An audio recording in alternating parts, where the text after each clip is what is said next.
Why is that not working?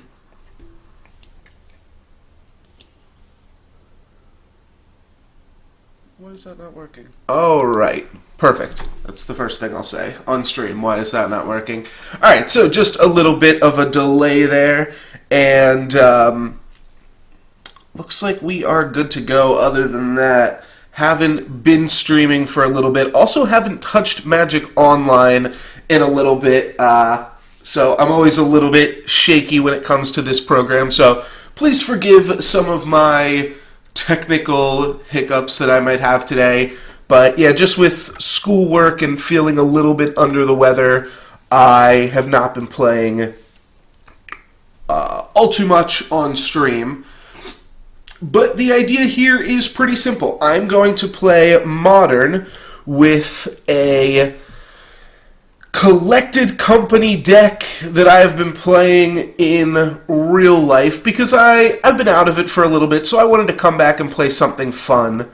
So I'm just going to show off this deck list real quick here as soon as I can figure out how Magic Online works. My deck list is in the description for those watching on stream, but for those people checking this out on YouTube, I am just going to run through this deck list real quick. So it is a pretty traditional collected company deck. There's 3 Court of Callings over here. I'm going to go ahead and put them in this section, and then 2 Path Exiles. So these are our non-creatures. You'll see that we also have some 5-drops, which don't work with Collected Company, but 5-drops do work with this little card right here, Devoted Druid. So turn 2, you can play Devoted Druid, and then turn 3, you can immediately play a 5-drop. So Devoted Druid also, this will be the only card that you won't know if you are like familiar with traditional Collected Company, but tap at a green mana, untap it with a -1/-1 counter. Now, because of that, that means you can't play Malira in the deck, because Malira doesn't work with Devoted Druid. But the other reason that you play Devoted Druid is because it's an infinite combo with Quillspike. It allows you to make, you make a mana, then make a -1/-1 counter on the Devoted Druid, and then use both the mana and the -1/-1 counter to give Quillspike +3/+3. Quillspike can also reset your Kitchen Finks or Murderous Red Caps if we are playing any. We're not, because you can't Collected Company into a red cap. But just being able to reset the Kitchen Finks might be enough. It does act as a, pseudo combo. It's tough for your opponent to break up the combo if you have Anafenza, Malira, and Viscera in play. So it does kind of work like a Malira in terms of the combo. You can reset your Kitchen Finks and try to go for it. It's kind of a jokey card. I used to play this card in Standard back when it was Standard legal, so I'm kind of just doing it for the nostalgia. And what I figured we'd do is every time I can 4-0 or I'm sorry, it's 5 rounds in a league. So every time I can 5-0, 4-1, or 3-2 in a league, which shouldn't be that difficult, I will add another Quillspike into my deck. And maybe every time I lose, I'll take one out, and we'll just play like a traditional Malira deck. So I click Join Match, and that's going to pop up on my other screen, of course. So I won the die roll. Let's play first. Sand's got a lot of mana in it, nothing to do with it. I'm still going to keep a lot of live draws, of course, with this. And looks like we are playing against Gabby. Very cool.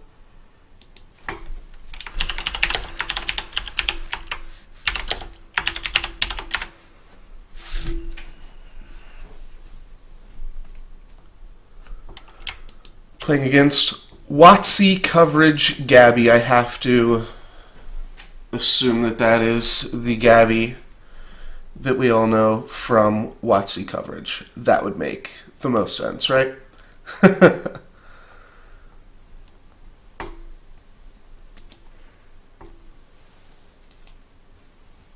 Just waiting on her. I think with leaks, sometimes people might click it and forget it. I don't know exactly how leagues work. This is actually my very first league on Magic Online even. So I think we're just going to run out the Kitchen Finks turn 2 regardless. Hope that she's not playing like Pyroclasm effects. The next turn, if we draw a Collected Company, then I'm going to dump some Mana Dorks. I would not mind a Lightning Bolt on this here. That would be pretty sweet. Alright, Breeding Pool. So, no Lightning Bolt in our cards, but we do have a Noble Hierarch. Okay. Yeah, I think let's just run out the Kitchen Finks then. We didn't draw a Collected Company. That means next turn we can go Noble, Bash for 5. Our other play would be like swing for 1 here, or just play 2 Noble Hierarchs. So let's pay 2 life and then get it right back. Alright, looks like they simplified how to pay for Kitchen Finks now, so that's good.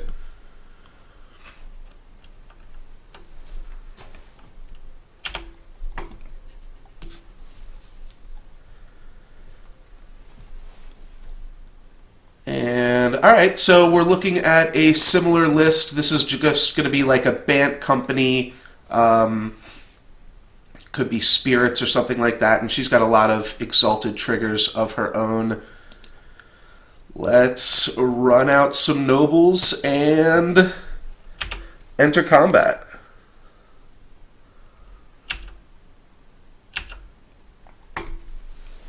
This is pretty good beats here. We get to swing for 5 and then 6 and 6, and we could even take to the air and start swinging for 3 in the air if we think that that's going to be more fruitful. Right now, while my opponent doesn't have a Kitchen Finks of her own out, swinging for 6 on the ground is going to be a reasonable choice. They are going to get to start pumping. That's all they're doing here. They're going to crash for 5 as well. So I assume they're going to tap out for a main phase township if they've got no other township plays to make with that. No, they're going to keep their mana open and potentially company on us. Okay, well now we've got a play that we could make. Pretty sure she's just going for a company. She could have a chord, but even so, there's no way a chord would generate into a combo. What I'm thinking here is, like, it's pretty obvious. We can play some dudes right now, and then we can chord this turn, and then next turn be able to Eternal Witness and chord again. Let's start with Noble. So if we swing with Kitchen Finks, how many dudes will we have? Alright, she's going to chord or company in response. That's fine. Have us be a little bit tapped here. Alright, Spell Queller and Knight of the Reliquary. That's fine. We didn't really need the Noble Hierarch. I'd much rather our Eternal Witness be protected. We do have to care a little bit that our opponent doesn't have a retreat here. Alright, let's play a bird. So 1, 2, 3, 4, 5. Feel like we're going to want to go and get on Offensa right now. Because the next turn, 3, 4, 5. We could just go and get Viscera. Viscera isn't as strong, obviously. Yeah, because we will have enough mana next turn. We play Eternal Witness. We'll have 1, 2, 3, 4, plus Viscera plus Eternal Witness. So 5, 6 will have enough to Court of Calling for X equals 3. So yeah, I think let's keep the beats going then, if that's the case. Just go give Viscera Seer here, and then try to Eternal Witness into Anafenza next turn. Oh, I did not attack with Kitchen Finks. Alright, looks like we're not doing that play, because I'm a baddie.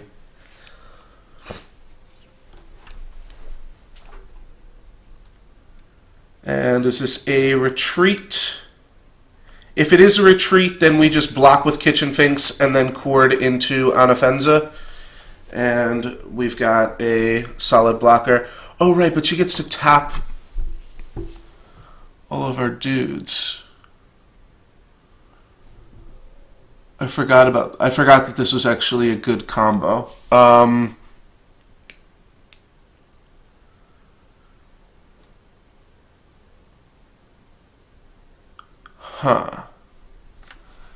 So now we're put into a spot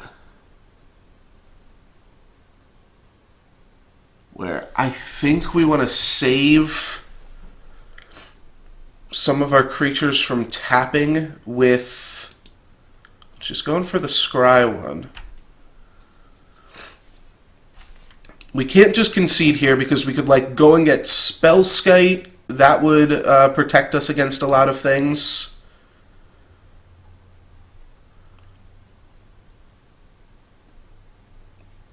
Alright, let's yield to this.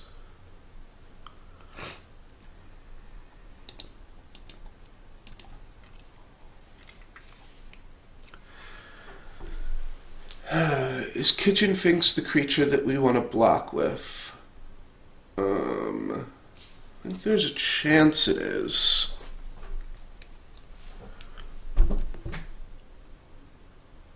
Well, you know what? We want to respond to this anyways. Oh, wait, we've got to tap all of our shit.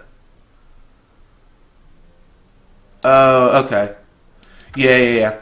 So what we'd have to do is we have to tap all of our cards to Court of Calling anyways, so we wouldn't have a blocker. We could tap everything to go get a Viscera Seer to reset Kitchen Finks, but she'd only have to leave open one fetch land, and she's going to be able to get in with that. Alright. So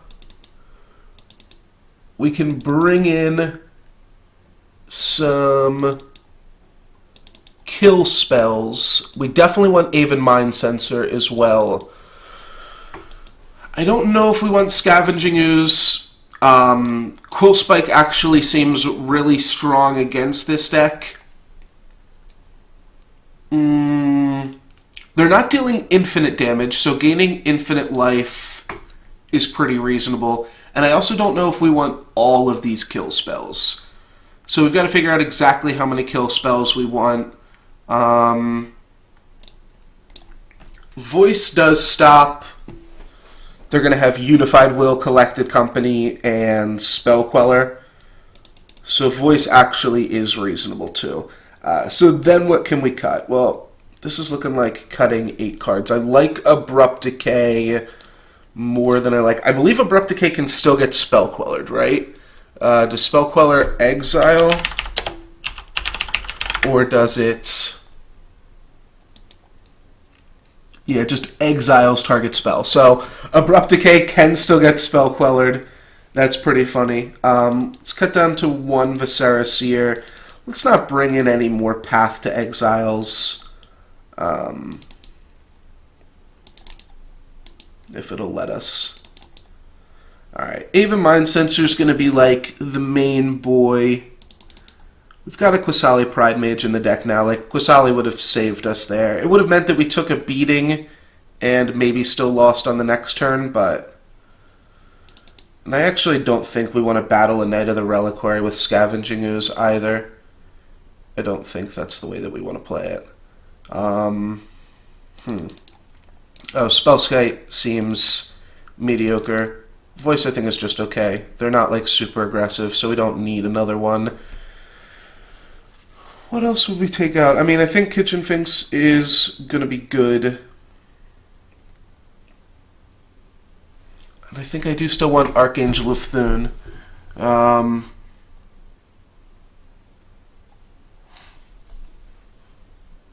Yeah, I'm not exactly sure how we want to sideboard. Oh, we do want Pontiff, for sure.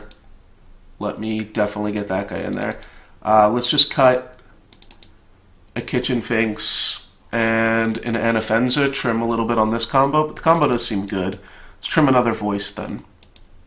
Alright. So we've got some Hate Bears. We're going to play first. Yes. Alright. So this hand has an Abrupt Decay, a Scavenging Ooze, and a Voice, but only 2 mana. Let's mulligan.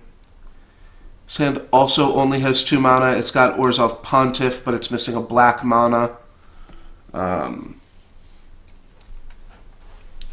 Pontiff's really good.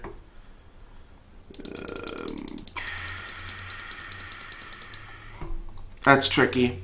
Orzhov Pontiff's really good. There's 1, 2, 3, 4, 5, 6, 7, 8, 9. There's 9 lands in the deck that still won't let us cast Pontiff, though. Let's just mulligan, try to find some more mana. I'm going to go to 4, just hope for a hand of all mana. Alright. We're going to put that on the bottom. It's a pretty unfortunate mulligan phase for us, but I didn't really think any of those hands were particularly good. Going to 3 is like, what can you ever hope to do? Although our 4 was dog shit as well. So maybe just had to keep the Orzhov Pontiff hand, hope that it got there. Because this is quite the mulligan. This is quite the mulligan indeed. That looks like it's just for like Kessig Wolf Run or something. This is not a bad draw. If we hit a 3rd mana, that means we also hit a 4th mana with Eternal Witness as a just drawing us a Windswept Heath. So if we draw like Collected Company and then we draw a land, we'll just run out the Eternal Witness. A lot of 3-drops in the deck, so pretty decent odds we will just run into 3-drops. You know, it might even just be okay to play the Eternal Witness even if we just draw a land, because then we'll get to start, what is this ability called? Bolster. We'll get to start bolstering. Now she does have a pretty awkward turn 1 land. She could be thinking about what to discard here. I'm not banking on that, but that is a pretty awkward land for her to lead on. Yeah, which would make me assume that she would have another land. I don't know if she's going to have like a Voice of Resurgence or a Pride Mage or something like that here. Not that I would have kept Pride Mage in necessarily, probably. Okay, Scavenging Ooze. So it's now or never with this Eternal Witness, eh? And looks like that is going to be never. So, yeah, that's a little bit awkward. We'll bolster up our Birds of Paradise and then smash for 3 with our Exalted trigger.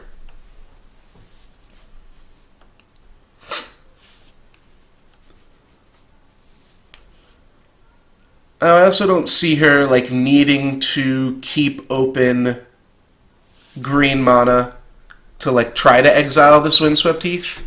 Also, like returning that Windswept Heath, not a huge deal. Alright, yeah, Knight of the Reliquary, that's fine. We're going to get some reprieve here. Don't know if she'll attack. She does not. Okay, so let's just go ahead and get back this Windswept Heath now then.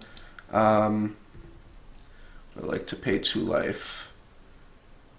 Yes, and it is unfortunately going to make me bolster the Eternal Witness. Cancel. Let's smack with Pride Mage first, right? Yeah, because it's going to make me bolster the Eternal Witness, so let's get in for however much that is. And just hope she doesn't have a retreat on the next turn.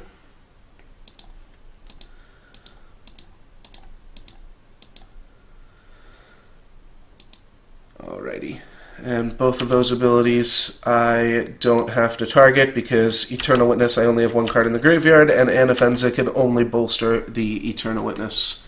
So next turn, hoping to draw a Collected Company and gain infinite life, and hoping that she doesn't just kill me here. Looks like we're safe. She can't really attack. It would cause her to have to use up that Ghost Quarter. So she's just going for an end step company. Can't attack with Knight of the Reliquary because it'll just get blocked. So I'm all out of plays here, and I just have to hope that... well, I guess it doesn't matter if she gets a retreat. We're kind of in a fine spot here. I'm not sure if she's going to play something without a Spell Queller target. I think she probably should, but I don't know too much about what's in the deck. Like, part of the strength of the deck is just Collected Company as a cryptic command of sorts, hoping to flip into Spell Queller.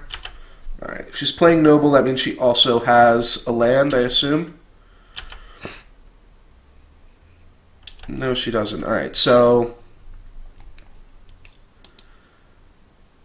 Guns are down this turn. She also didn't end step Knight last turn, because her mana's pretty good, I guess. Alright, well, Devoted Druid lets me pump up Bird. Did I not swing with Bird last turn? That was a mistake. Sorry about that.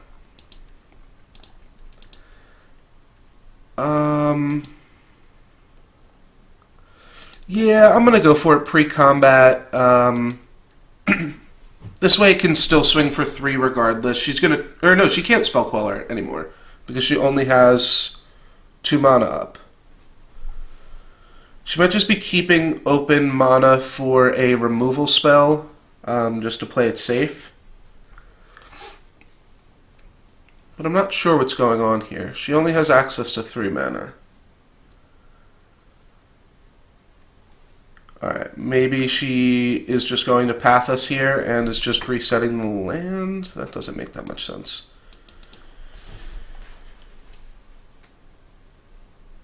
Alright.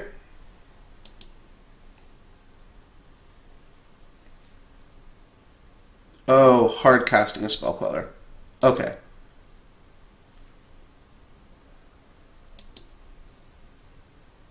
Didn't think about the hard cast Spell Queller. I was playing around Spell Queller, but not in the correct capacity. Alright, so there goes our Devoted Druid underneath that monster.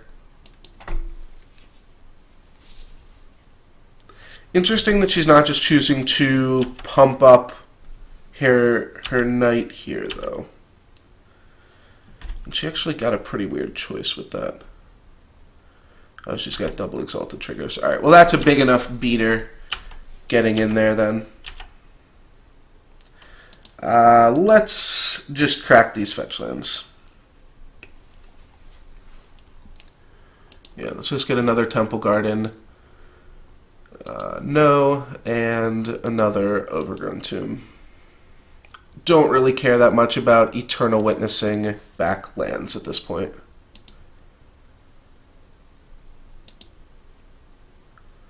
Alrighty. I'll just keep mana open. Maybe it can bluff something, and we'll smack with a bird for 2 in the air. Should be yielding to all these Exalted triggers.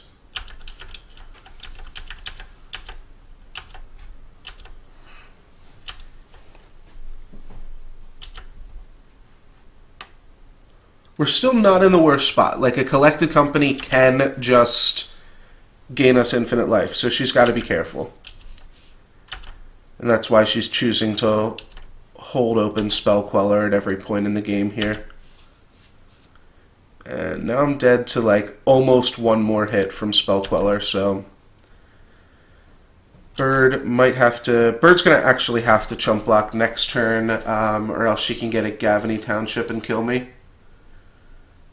So that's unfortunate. Yeah, nothing else I can do about that. Alright, let's play my land, pass the turn.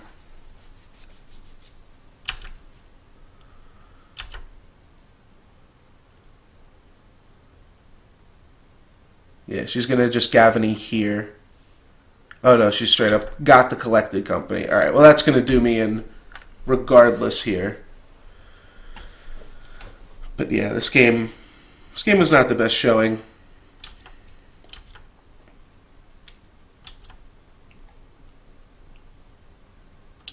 I think maybe there's a chance I could have won the previous game. And Orzhov Pontiff, if I had just kept the Orzhov Pontiff hand, she didn't even play this Noble Hierarch till turn 5. So, maybe turn 4. Alright. Yeah, that's gonna... Is it gonna kill me? Yeah. Well, I'll make her do it.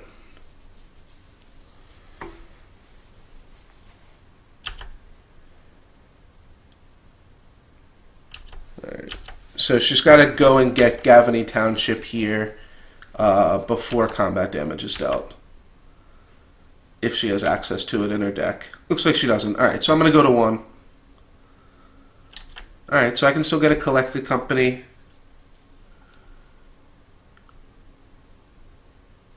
Alright, she knows about the bird, so let's play the bird first.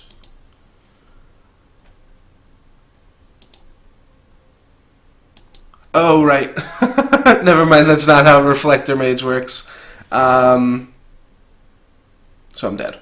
Alright, yeah, forgot about how Reflector Mage works. Alright, my fault. That's me waking up and getting into the swing of things, but unfortunately we lost that one there. Here's the deck for those of you just joining us. It is collected company with some Quillspike action in it. And every time I win, I'll throw another Quillspike in the deck. What a sound that is. Okay. And here we go. This time we are against Jesus.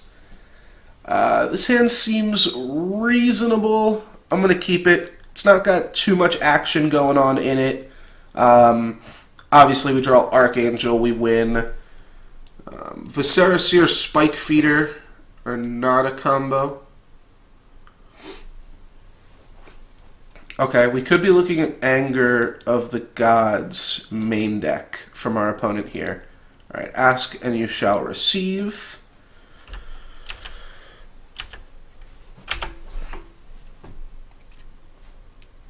So that's pretty lucky. I don't want my Spike Feeder to get exiled is the thing.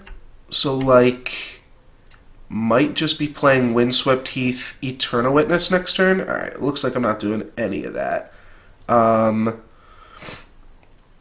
We do have a better Eternal Witness target with that, though.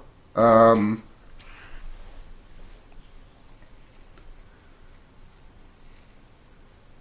think we are going to want to turn 4... play Spike Feeder so that we can turn 5 Archangel of Thune. I don't really care about Viserys here, and it's so cheap to play that I think I'm just going to hang on to it in my hand. It would allow me to get in for 1 point of damage. It does also give me another creature that could smash and another creature that I could use for a Court of Calling. Alright, this is 3 expedition counters it needs. Or 3 quest counters, rather. Alright, looks like that's the case. Alright, yeah, so let's go ahead and get back our boy here.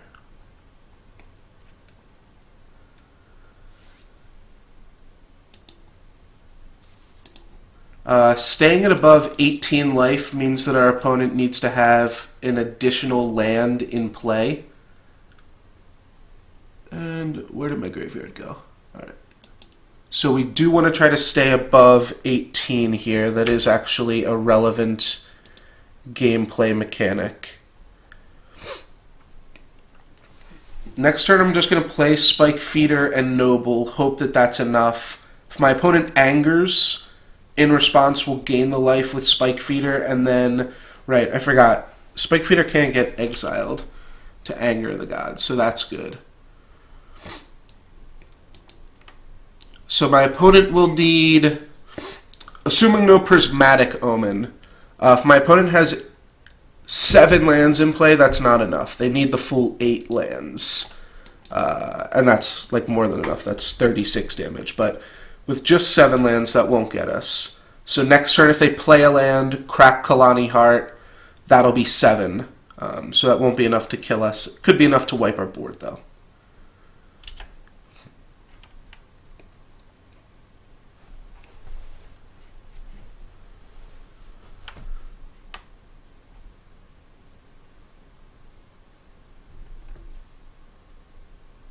Summoner's Pact, and they're going to go get an Oracle here.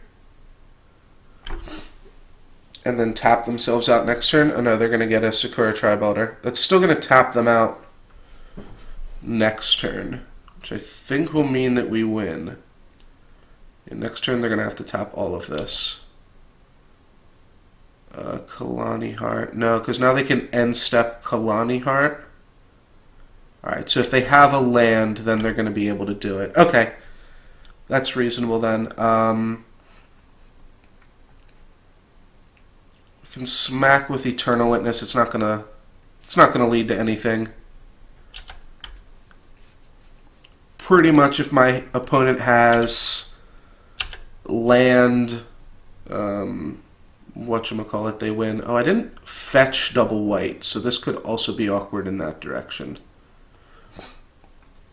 I hope I don't get punished for that. Wasn't really paying attention. Alright, they're just going to sacrifice, then sacrifice Kalani Heart. I unfortunately didn't have a Cord or a Qasali Pride Mage to break up that part of the combo from my opponent.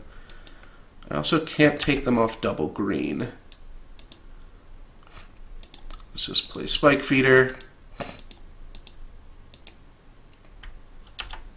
Pretty sure if my opponent goes all in on a play like that, they either don't have a land at all. They might just be hoping to rip a land off the top, because like a land next turn, I guess a land next turn wouldn't have let them cast Primeval Titan. Yeah, probably a pretty good play.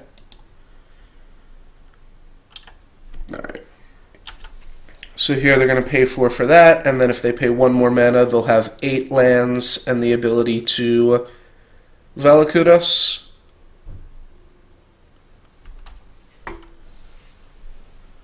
No, just another Sakura Tribe Elder, so that will give me... how does that work? Is this it? Well, I'll have infinite life anyways, so it won't really matter. I did kind of mess up in that I won't have infinite damage this turn because I didn't play Viscera Seer or a second white source, but this is fine. Alrighty. And this might just prompt a concession from our opponent as well.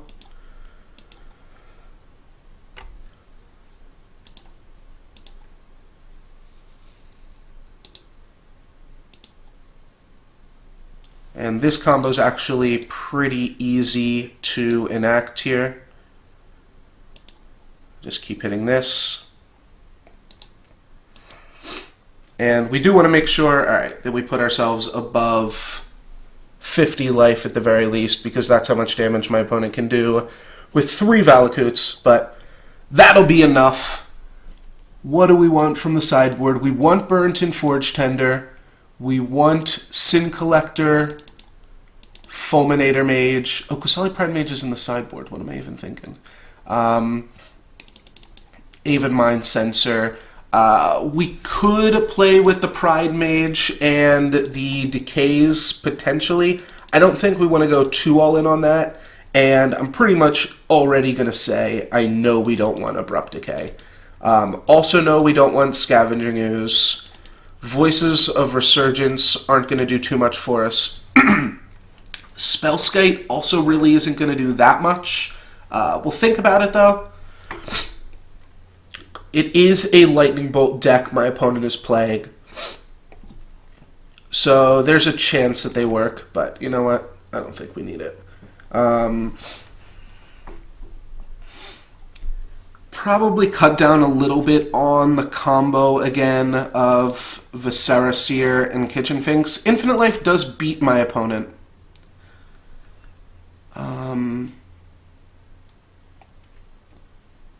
But we do, like, the main thing is, like, you know, maybe we do want Spellskite too, just to protect Aven Mind Sensor.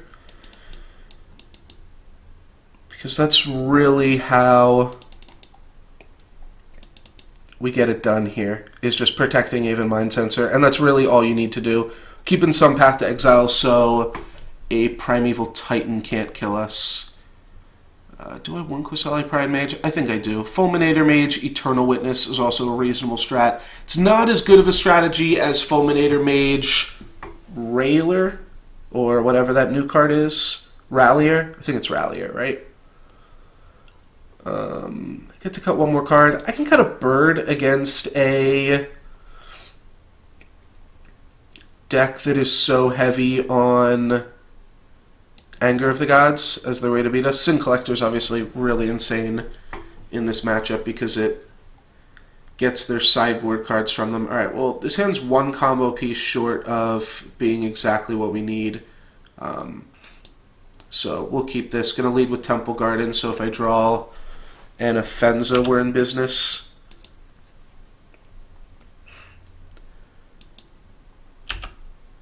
Because I'd rather play an Afenza than, like, play Viscera Seer on turn 2. Like I said, not too crazy about playing Viscera Seer on turn 2 in general. This is fine.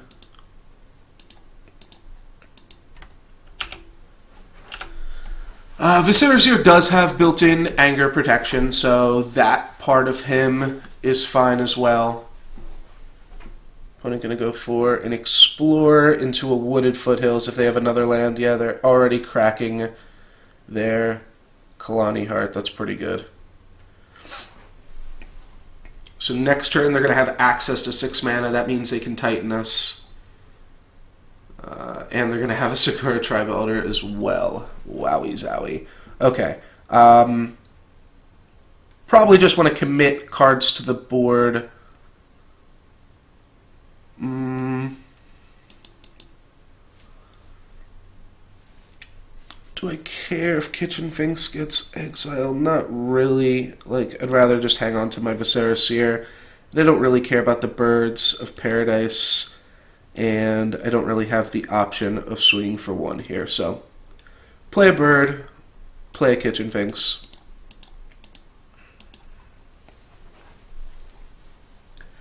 And it's going to mean we can't die next turn. No, we can die. My opponent has land, Scape Shift. We're dead that quickly. That's a pretty aggressive start. Kalani Heart into Explore Sakura, turn 3. And then this is a turn 4 kill.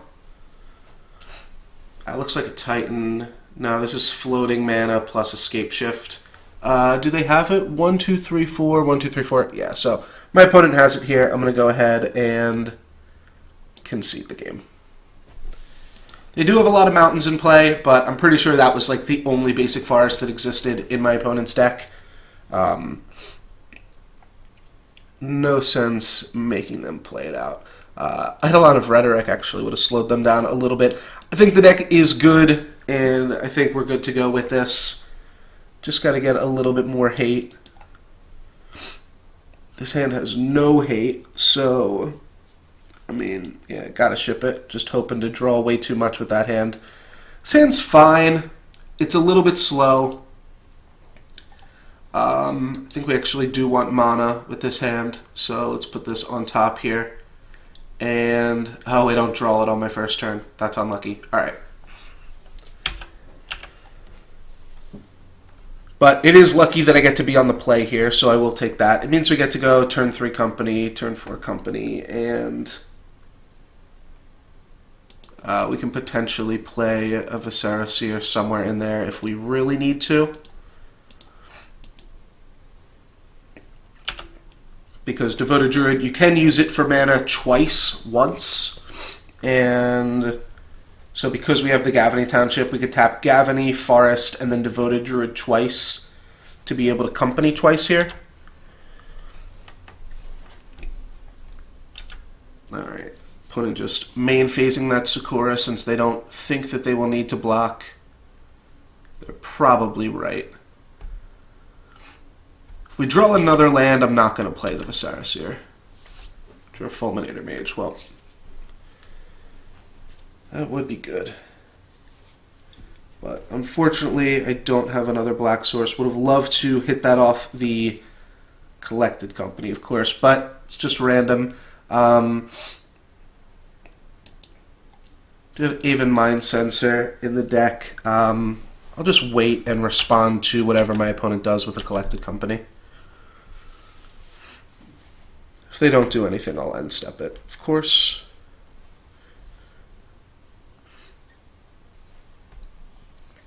And I don't really get punished if, like, I draw Kitchen Finks and whatchamacallit off of this. Alright, they're going to go for Explorer. I do get rewarded with a Quillspike kill if we hit the Quillspike here. Oh, come on, Quillspike one time. There's no way they're going to have a Sakura Tribe Elder here. Another Explorer. Perfect. Neither of those things could I Aven Mind Sensor. I can't Aven Mind Sensor this, so we will company in response to this. And I'm looking for Quillspike, Aven Mind Sensor. Alright. I'll take it. I don't love it. And we drew our 5 drops as well. Alright, maybe we can nag their last Explorer. No, they've got double Scapeshift Anger. They're trying to play a Sakura Tribe Elder here. What do they have? 1, 2, 3, 4, 5, 6. Sakura Tribe Elder is going to be their 7th mana. Alright, it's really unfortunate. So if they draw a land next turn, they get to Scapeshift us. What can we do? We can gain infinite life. They're not going to be able to... They might just not concede the infinite life and then play an Anger.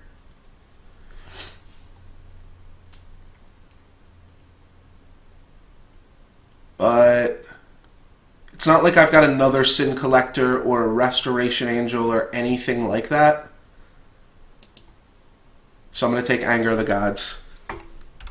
And on our turn, we're hoping to draw a black source, or we are hoping to draw 2 combo cards off Collected Company.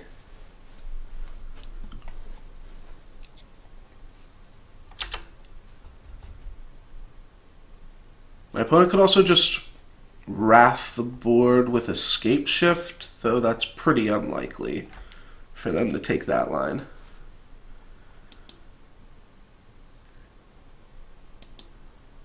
Alright, so with a black source... Oh, well, you know what? Our black sources deal 3 damage to us, don't they?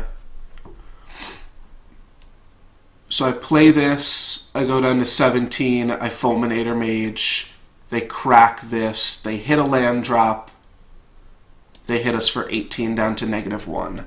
So, because this costs us 3 points of damage,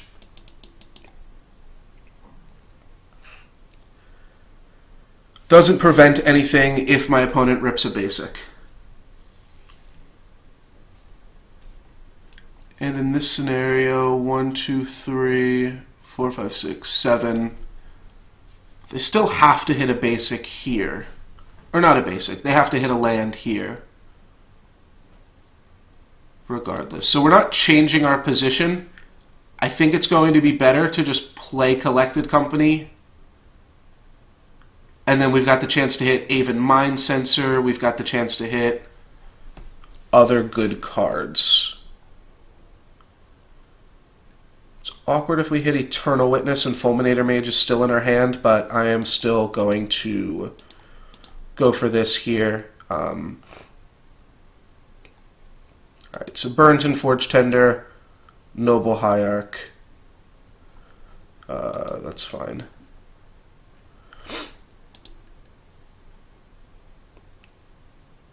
So yeah, now my opponent can just Wrath us, potentially, if they would want to. I'm going to swing like this. They're just going to block Pride Mage and take 2. They're not going to trade here. A land's too important. Alright, so no land, and we're still in the game. But any land, any ramp spell, we lose. My opponent could also think that Burrington Forge Tender protects us. Alright, they drew a basic mountain. They're going to float all their mana, cast Scape Shift twice, and we lose. Alrighty, this was a disappointing start. Starting 0-2 right now in the league. I will flash the deck list back up on screen. Here's what we're working with. This is good enough for FNM, but I think part of it, I'm a little bit unfamiliar with Magic Online from time to time.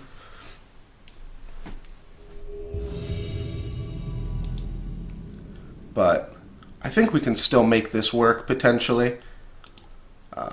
There's still, if we go 3-2, we still break even on our prizes and stuff. Lost the die roll here, pretty unlucky. But we've won the die roll every other time, so guess I can't really complain. Ooh.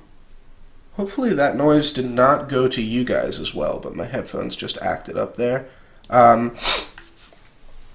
Yeah, we can keep this. It's one land short of being able to cast our collected companies. Oh god. And collected companies we certainly have.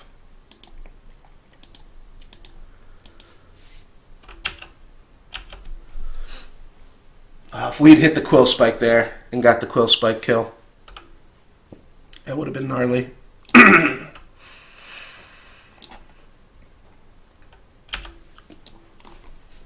They just kind of reprinted this, not that it matters for this deck.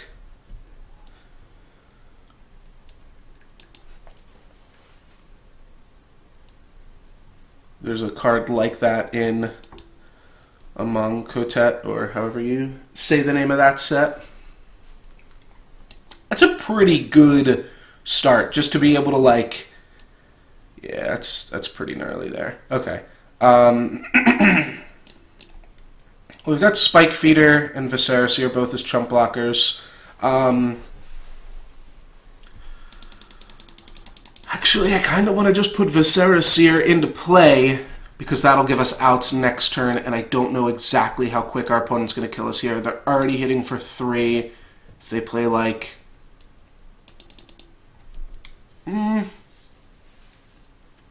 Spike Feeder isn't a guaranteed chump blocker.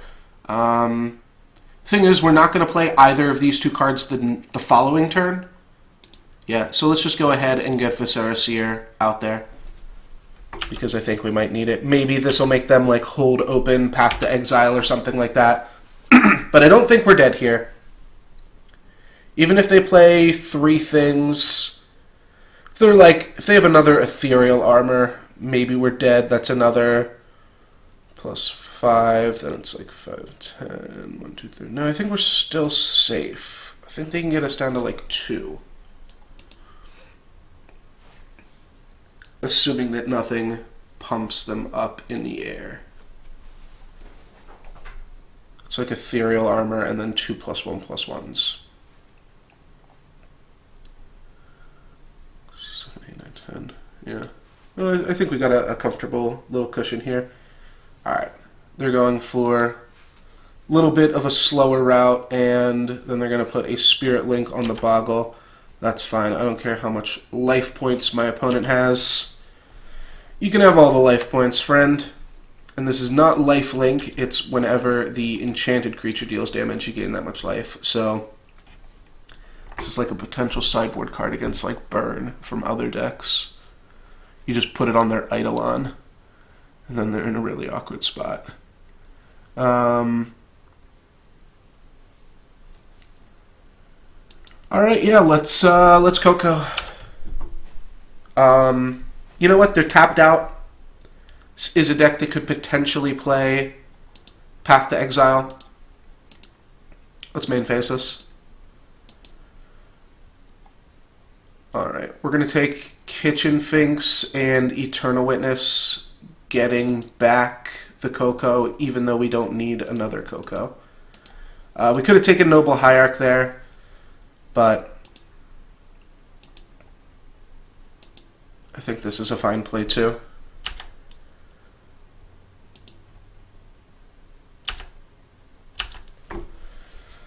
Eternal Witness can chump block. We don't have to chump block yet. Okay, well, now we no longer get the ability to chump block with creatures that aren't Birds of Paradise.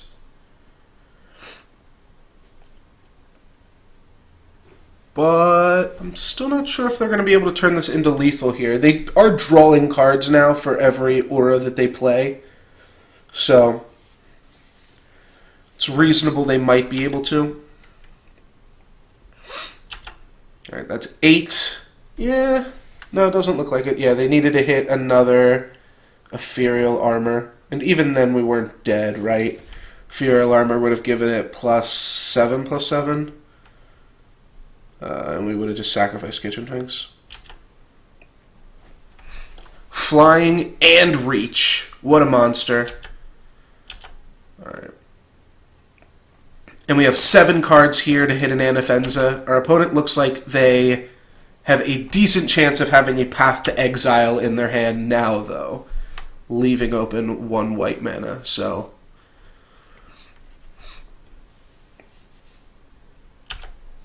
oh, first strike damage. Nice.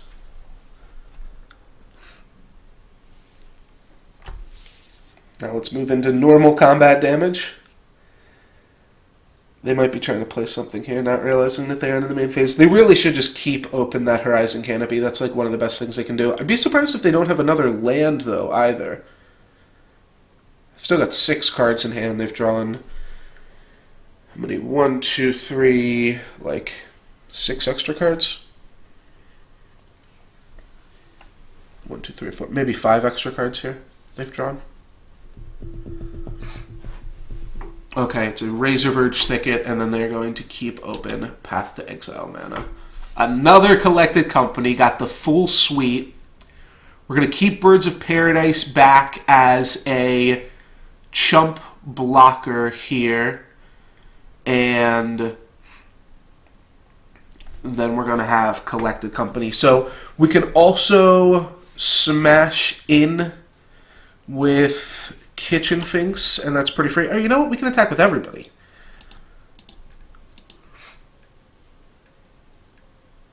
No, we can't, because they're going to start...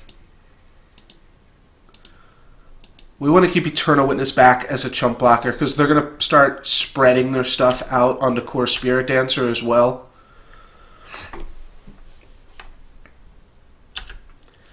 And the problem is, even though I'm afraid of Path to Exile, we're only going to give my opponent more opportunities to draw that path.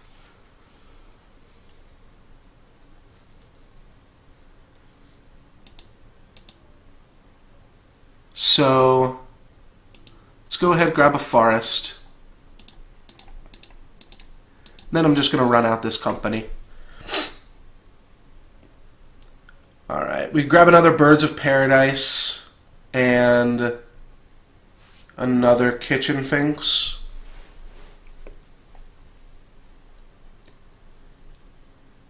Seems like the best. We could grab another Viserys here, which plays around removal a little bit better. We just grab both of them.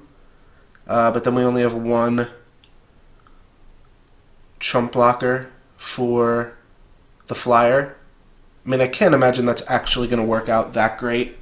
Like, they could just have the pro creatures thing. You know what, let's get it, because this plays around Path to Exile as well. And then another Kitchen Finks.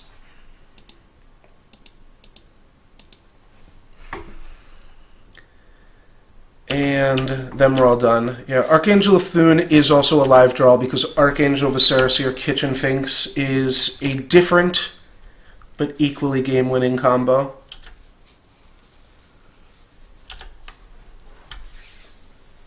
Yeah.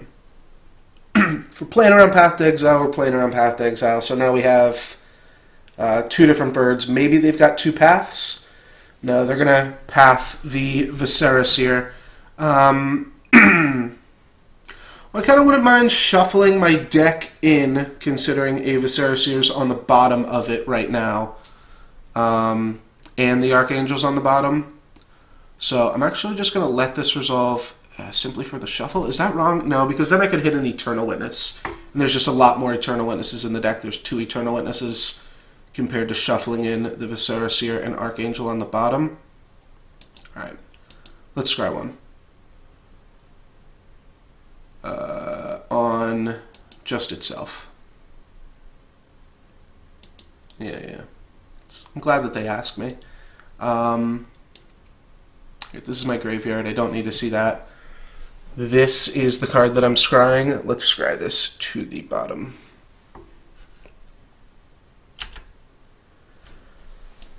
Alright, that puts us one step closer to hitting a relevant card. Oh, Rancor.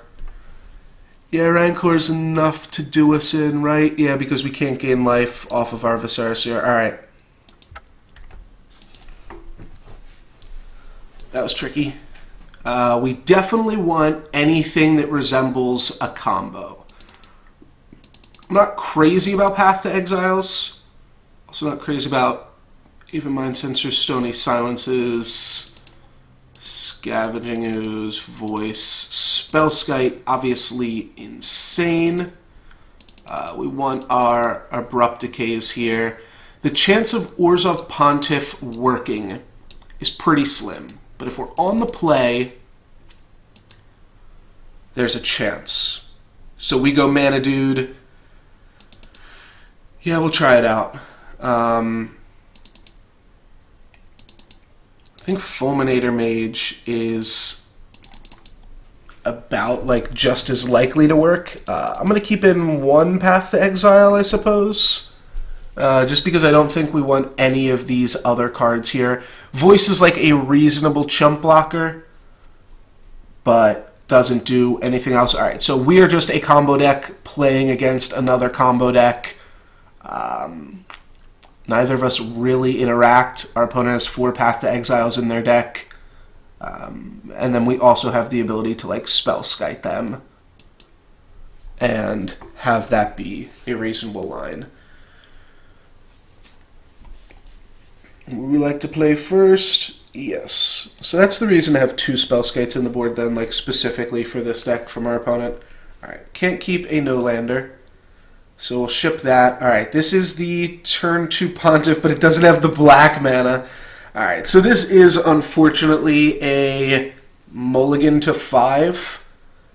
So we'd be keeping it just off the basis of Court of Calling. And we need to draw another land for Court of Calling to work. It does work if my opponent goes turn 1 Keen Sense again, or something like that. This hand is really, really bad, though. I do think I have to keep it because it's got mana and it's got like 1 combo piece. Oh, that's another combo piece, isn't it? Alright. Let's keep this. We're going to go turn 1 Noble Hierarch, turn 2 Devoted Druid Noble Hierarch, and then turn 3 a really slow Quillspike on the end of their turn, or potentially blocking whatever they attack with. I'll have to read Totem Armor how that works. I think the creature will stay tapped. Could have bottomed that just to look for a black source. Maybe that was just better. Maybe that was just strictly better. It is a combo piece, though, and keeping a combo piece on top seems reasonable. My opponent's going to have a slow hand. They're going to have to start chump blocking our dudes here, our Quillspike. So Quillspike is basically the Abyss for people that haven't seen it before. And it's a pretty silly thing to play a 2-card combo that is just the Abyss. The idea is that the combo pieces are not horrible on their own, similar to, like, Malira. Alright, our opponent's got a big monster. So let's take a look real quick and see. Alright, so we're going to be able to block that on our next turn here. We could also now go and get a 4-drop. All right, this is close. Because we can also just go and get a 4-drop by tapping Devoted Druid twice. Though we don't have any 4-drops in the deck, so I don't know what I'm talking about. But we will give ourselves potentially the ability to go and get Spellskite or something like that. It's a pretty big representation that we've got a Court of Calling here. So our opponent can't really even do that much into the face of like Spellskite or something like that. They're going to draw a card, look for a Path to Exile. They're going to put a Spirit Link on this, that's fine. And I think they have to not attack with it. Yeah, alright, they are familiar with the Quillspike combo. They're going to be chump blocking here. Let's just go ahead and find our boy.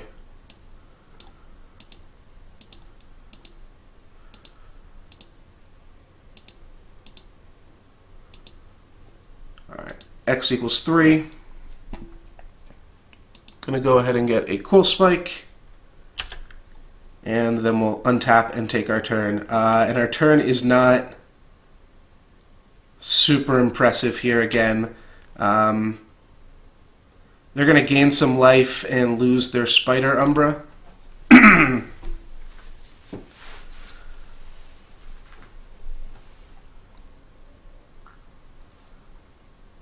They might have just not attacked into a potential collected company. They might not actually know what Quillspike does, but not attacking there obviously wins them the game.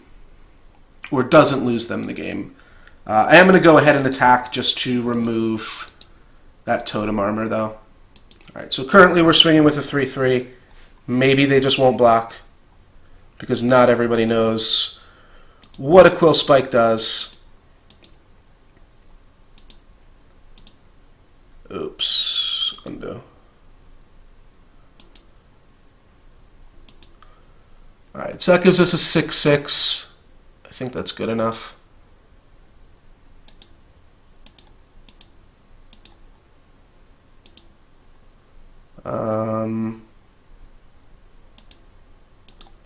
Alright, I'm just going to make it a 9-9, just because I don't know everything that's going on right here. I would have been able to Orzhov Pontiff here. I'm just going to go ahead and put a Temple Garden into play. Tapped. I think the jig is up, though. I think my opponent knows now what's going on here with the Quillspike Arena. They are looking for a Path to Exile pretty hard here. Alright, another Spider Umbra. That's going to buy them another turn and some more life points. Alright, they are just going to concede that game. I think they could have held in for a little while longer. We didn't have black mana. And we never drew it, so I'm glad we kept that Devoted Druid on top there. Of course, we shuffled the whole deck, so it doesn't all really matter. But still.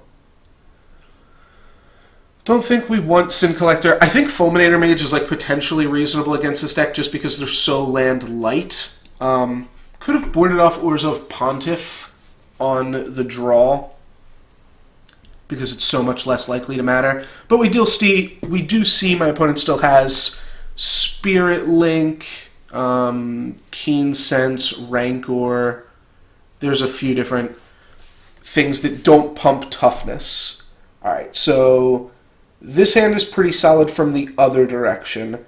We just have ways to actually interact with a Boggles deck. I'm going to keep. Not super crazy about the fact that my opponent held on to 7, but if they're just going for a Dryad Arbor strat, well, then I am feeling this hand. And we're going to run out Viserys here, because no luck's given, baby. And are they going to go get the Dryad Arbor?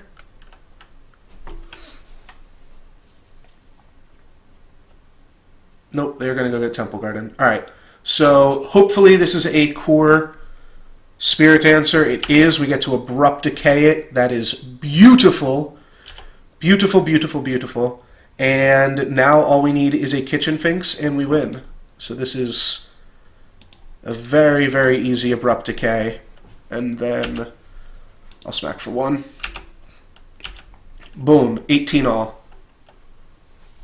Next turn we get to crash for 2 here, or can play Anafenza, which makes Kitchen Finks into a live draw. So this guy can't be blocked except by flyers. Kitchen Finks being a live draw sounds pretty reasonable, right? You know, that also does let Quillspike Pride Mage be a secret.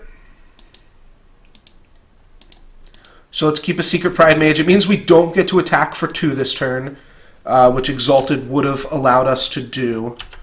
But we're going to put our opponent pretty on edge here with all these combo pieces.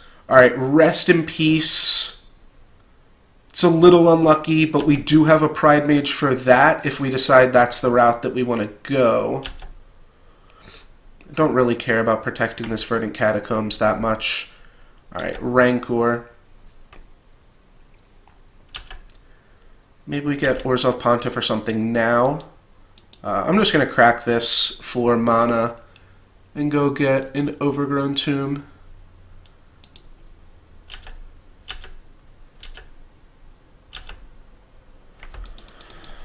Okay, Revelark is a little bit unfortunate as well.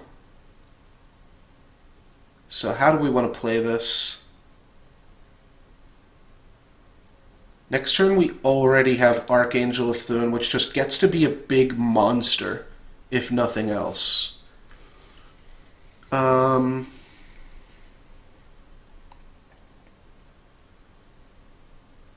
You know what I think we do? We play Quillspike Pride Mage.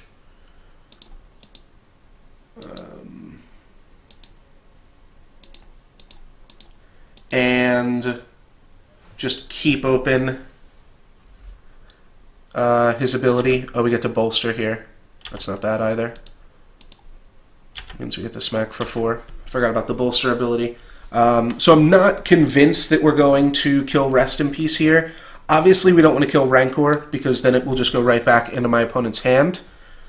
However, this puts them in an awkward spot if they've got like a Daybreak Coronet or something like that. They can't interact here, so they're just taking 4.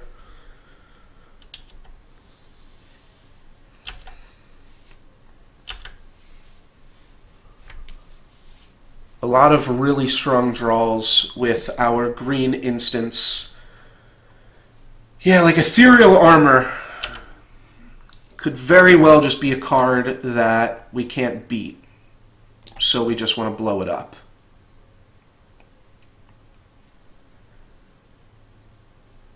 It's really hard without knowing what the top card of our deck is.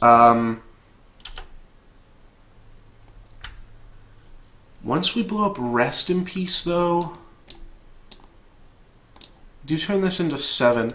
Like, Revelark could trade. But blowing up Ethereal Armor makes this guy so small again. It makes him back down to 5. Which that'll give us a whole nother turn with or without Revelark. It also removes the First Strike ability. I think Revelark becomes just a chump blocker. But I think that might be enough. My opponent is deciding whether they want to represent Path to Exile here, I think, or go for additional pumps on their creature.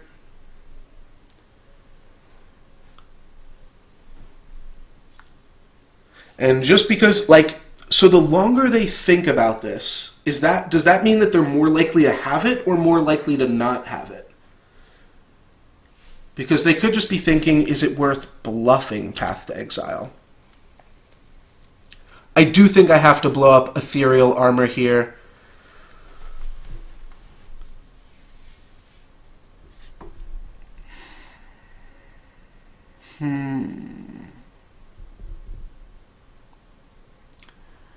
No, you know what?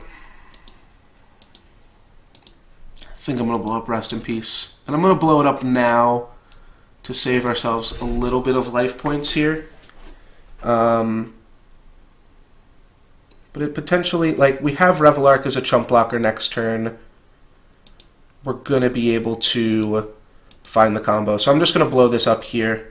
It will potentially allow my opponent to play something main phase 2. Well, now they're priced into not playing something main phase 2. Alright.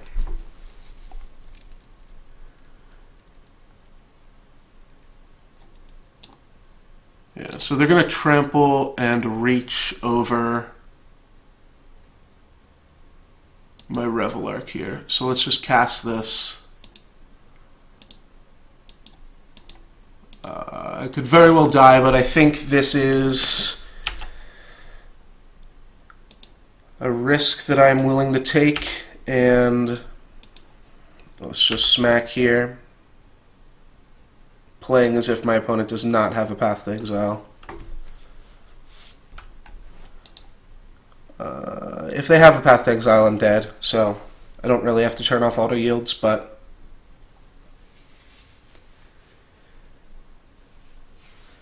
we're simply hoping to block with Revelark, and then we're hoping my opponent can't generate 3 more points of damage. That's all they need, is 3 more points. Yeah, it's a little bit risky then. And then we're looking for Kitchen Finks off of a Collected Company or a Court of Calling next turn.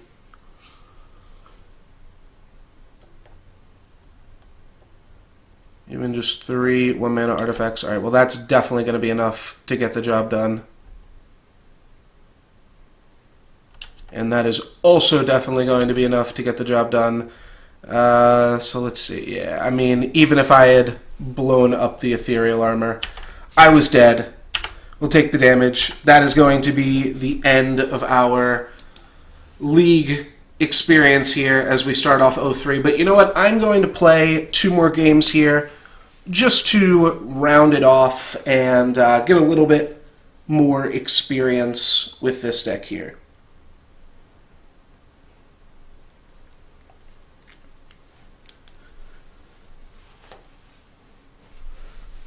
Maybe we can see what needs to get changed. So I think, like, the joke premise that I'm going with right now is every time I win, I put a Quillspike in the deck. Every time I lose, I take a Quillspike out. So that would mean that we're going to play no Quillspikes, just traditional Malera Collected Company next time around.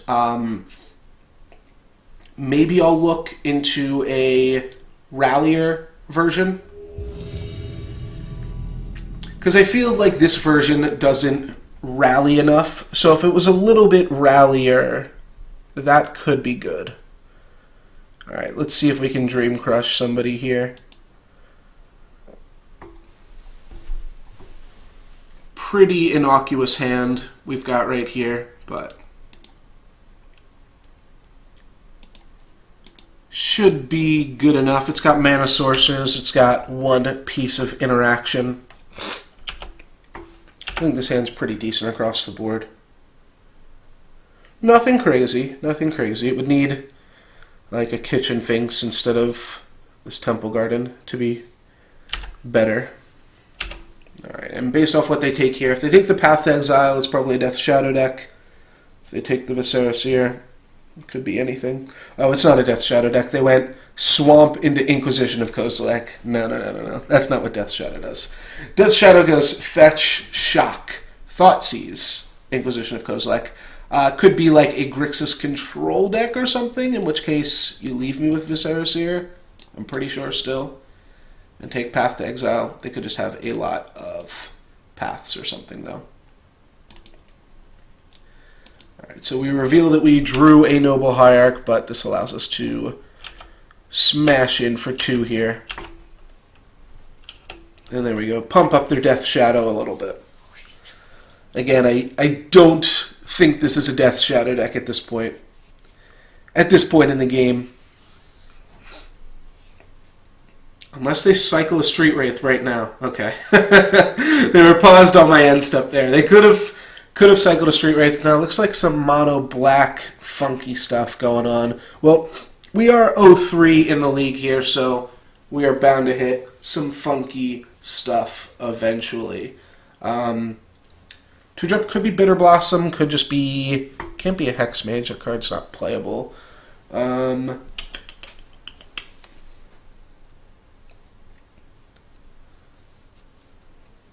not sure. I'm not sure what a black 2-drop... Oh, could be Vampire Knight Penguin, or Vampire Knight Walk. The new Vampire. Alright, their mana went away, so I think they are choosing what modes to use on Collective Brutality right now. Maybe that's what's happening. Yep. Alright, they're going to kill a Noble Hierarch and take our Path to Exile, discarding an Urborg. Yerp. It's pretty much how I expected that was going to go down. Alright, we drew another Viserys here, so that could make our opponent tilt a little bit. We can also draw a card with Horizon Canopy. That would leave us with 3 mana for next turn. You know, I don't mind just putting a Viserys here into play. It's not like the best use of our mana, though it works out better for us if we draw a Gavany Township as well. We only get punished here if we draw an Anafenza next turn. So this will let me smash for 1 again, and now if my opponent has any more spot removal spells, we get to at least scry while they kill our creatures. So with Urborg, could mean my opponent... I wouldn't put them on Eldrazi after these cards that they've played. And Eldrazi you almost always play 2-color decks. So we'll see. If they've got a Phyrexian Crusader here, then it is just mono black. Oh, they're going to take our Horizon Canopy. Alright, that's fine. They took a random card off the top of our deck and a mana source. So it is a rack deck. Oh my god. You know, I was going to say Collected Company would be brutal, but I didn't want to jinx it. Because Collected Company means that we're not even playing that Horizon Canopy here. So, in response to the Retrace, we will Collected Company. No reason to do it just yet. My opponent had 2 mana open. So this does let them draw another potentially like Doomblade or something off the top of their deck. They're going to Inquisition us. We're going to let Inquisition resolve. And they just get to see the Collected Company. They won't get to see what we hit. It's less information for them. Then they're going to Ravenscrim us. Alright, then we're going to Collected Company. So Ravenscrimming us is actually still good for them here. It shuts off Eternal Witness into Collected Company as a live draw. Yeah, so we get back Kitchen Finks, Eternal Witness, and then put all these on the bottom. And then we get to gain 2 life. Eternal Witness comes in. We'll grab like Windswept Heath or something and then discard it.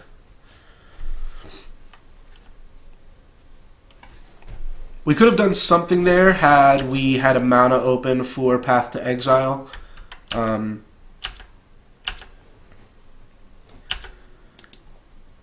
have just said no. Could have just not returned a card with Eternal Witness there, but this was more fun. Alright.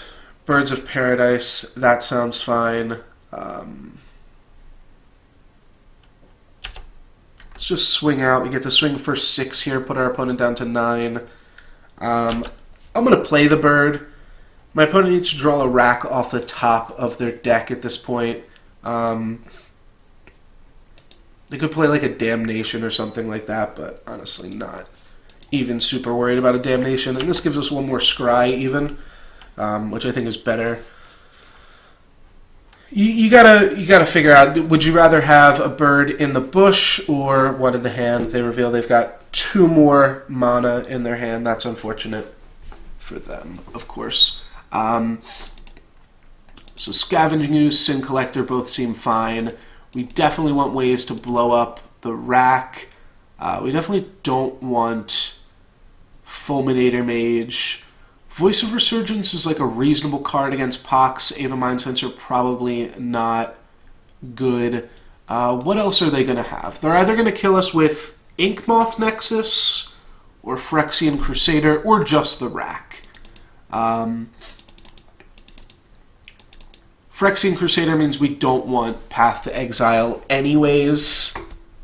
Quillspike seems fine. They're gonna want to bring in some Graveyard Hate of their own also. What are Voice and Spellskite doing for us here? Well, Spellskite protects against Brutality a little bit. So I think I like Spellskite even just to protect against a -2/-2. Voice isn't doing that much. It is a sticky creature here, but we're going to get rid of this Voice, I believe. We get to get rid of one more card.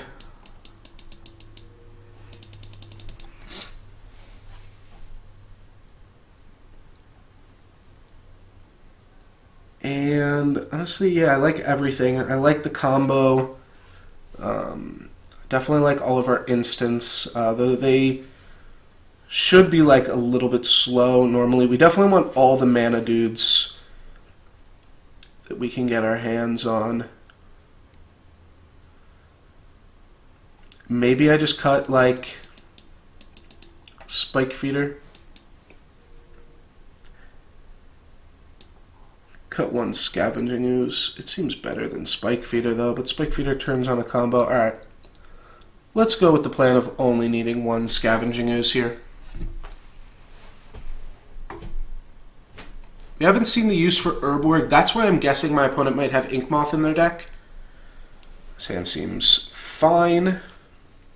It does have a Dark Blast target or a Collective Brutality target, but seems mostly fine. They kept their 7 as well. They're going to lead with an Inquisition. Probably take a bird here, even. That does kind of mess us up. The Spellskite isn't super important with this hand. They could just leave us with the bird, take the Abrupt Decay if they have any way to otherwise interact with the bird.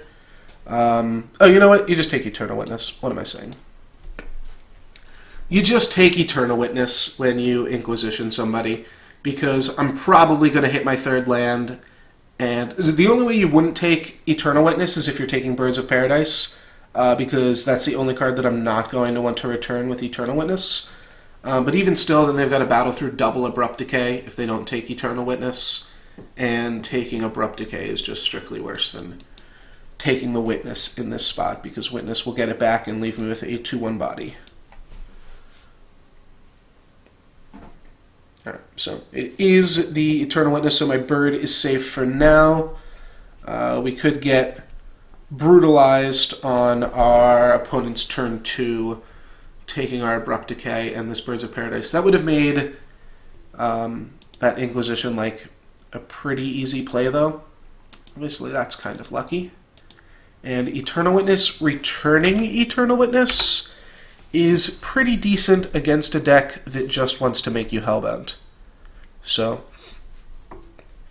can't say I mind that either. Alright, there's the Ghost Quarter. That's what their colorless splash is, and it is going to be a Thoughtseize taking another Eternal Witness. So, I'm sure my opponent isn't super happy to see that. Ooh, they are going to take the Abrupt Decay. Are they running out the rack right here?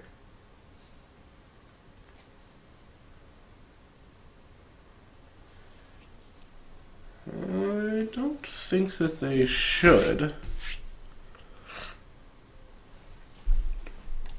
Though I can't really punish them for it. on my turn, I'm just going to play Eternal Witness. Get back either Abrupt Decay or Eternal Witness. But I'm going to have a lot of cards in hand is the point. Alright, they decide not to run it out. It's not like I was going to blow it up this turn, and I think, honestly, it might be fine to run it out for them there.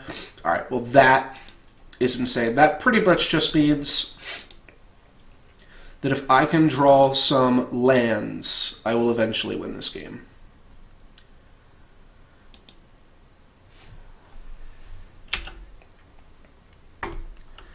And also, we get to have a lot of fun with our Eternal Witness and Revel Arc shenanigans. This is a whole lot of craziness. Now my opponent's going to ink me, see Eternal Witness. Alright, no, they're going to run out the rack here. Thing is, like, I can still get this decay back. I won't be able to blow it up this turn. Alright, so I'm not going to take any damage this turn, though, right? Yeah. I'm going to take -1 from both of these racks here. Let's yield to these.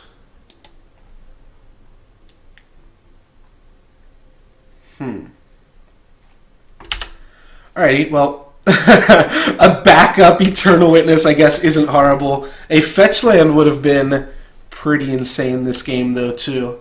But, yeah, how good is Eternal Witness against the rack?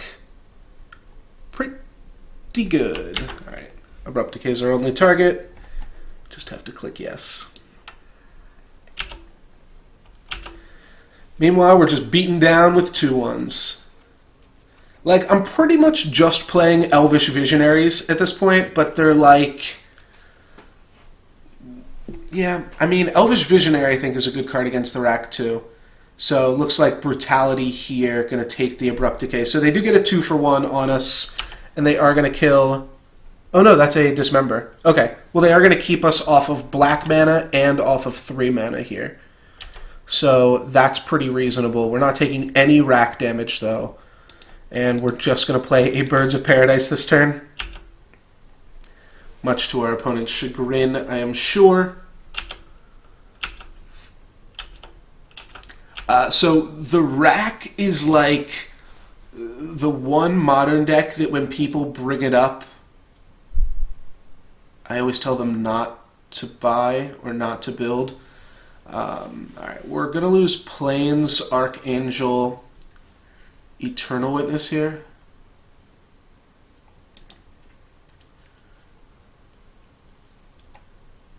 Yeah, Archangel's just not going to be relevant this game.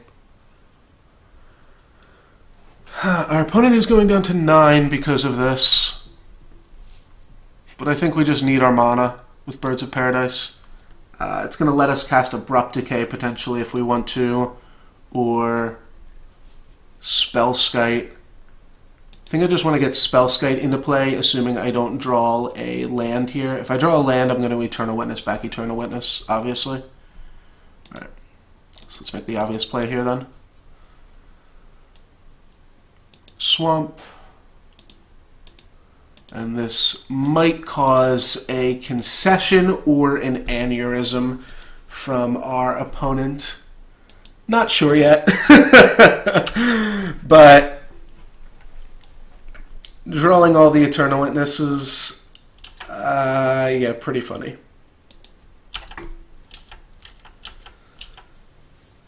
So our opponent needs to make us double discard here. They could draw...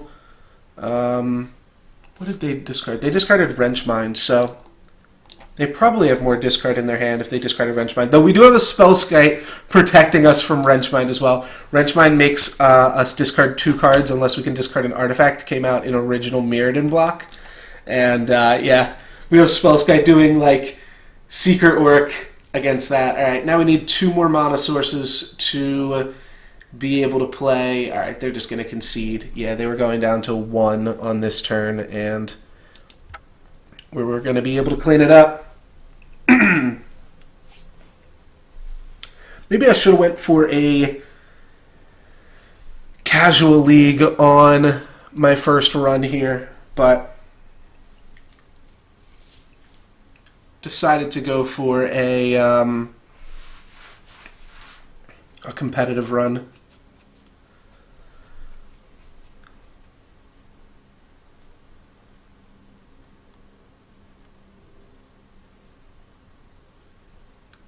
And, I mean, yeah, I would expect to beat the rack every time, though. The rack is, I think what I was saying before,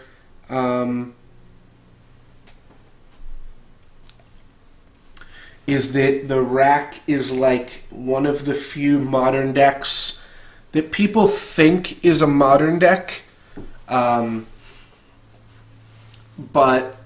I've never seen it actually do well at a competitive event. I've seen people play it at a competitive event, but I don't think it is a particularly powerful deck. There's just, like, Jund is essentially the rack. Jund just winds up being better. The rack does get to play some cool cards. I think Raven's Crime is kind of neat, but Raven's Crime is like a bad Liliana, almost. It's quicker, but it's not as versatile. Though the rack should play Liliana themselves as well. A lot of the times you don't see players playing Liliana in the deck just because it is kind of a budget deck. And I guess that's the reason that I hate on it a little bit, because people suggest it as a budget deck, but it really just isn't even a deck. And there's a lot better budget decks that exist in the format. There's like even Ad Nauseam would be better for people to pick up, I think, most of the time. All right, this hand's got a turn 3 Revelark. Not that that means anything. I will keep. It's a mulligan already with the Viscera, but this hand's decent on mana. It can cast a turn 3 Collected Company, which is a more reasonable play. All right, here we go. This is either, this actually could just be Death Shadow. Yeah, it's Death Shadow. And Thoughtseize is taking probably Viscera. If they have another discard spell, they'll take both of the Devoted Druids. I think you actually just take Devoted Druid here, because you can't, I've got Revelark in my hand. So yeah, you just hope to rip another discard spell. No sense playing the Viscera there. I didn't need to. Preserve my life total a little bit. As long as my opponent doesn't have Liliana of the Veil here, we will still get to the Revelark because we've got all of this mana. They just went for a basic swamp into Thoughtseize. They're going to take the Revelark here. And that still doesn't give them Delirium, but it did let them hit their second land drop there.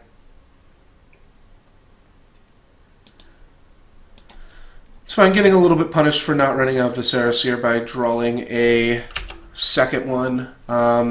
They could have Liliana here, which would mean Viscera is a pretty awkward play.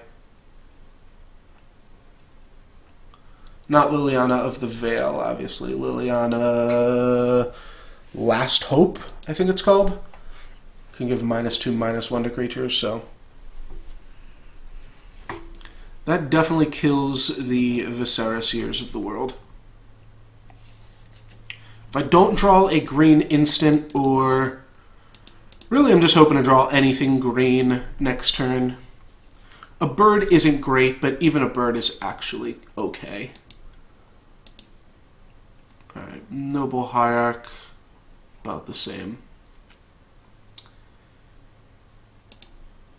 And the reason it's about the same is because that'll give me mana next turn to free up and allow me to cast Collected Company. So let's just go ahead and crack this right now for a basic swamp. And then just run out Noble and run out Viscera. And they already know about the one Viscera, so it's not a huge thing. Not a huge thing. If you have multiple Noble Hierarchs, you can actually generate mana by attacking with Devoted Druid, getting the Exalted triggers, and then untapping it more times. That's kind of a neat interaction. Alright, they're going to smash us for 3 here. Oop, they triple-clicked it. Alright, they got there. No matter. 3 damage we can easily take for the time being. Alright, let's cycle Horizon Canopy.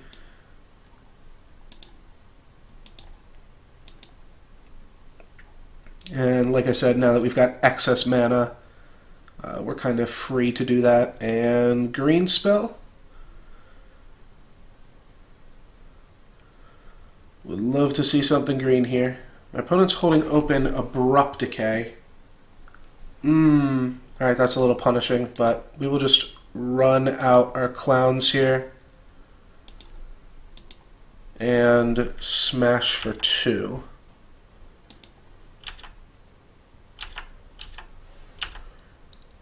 And that's going to turn on Death Shadows from my opponent, but I think I'm okay with that.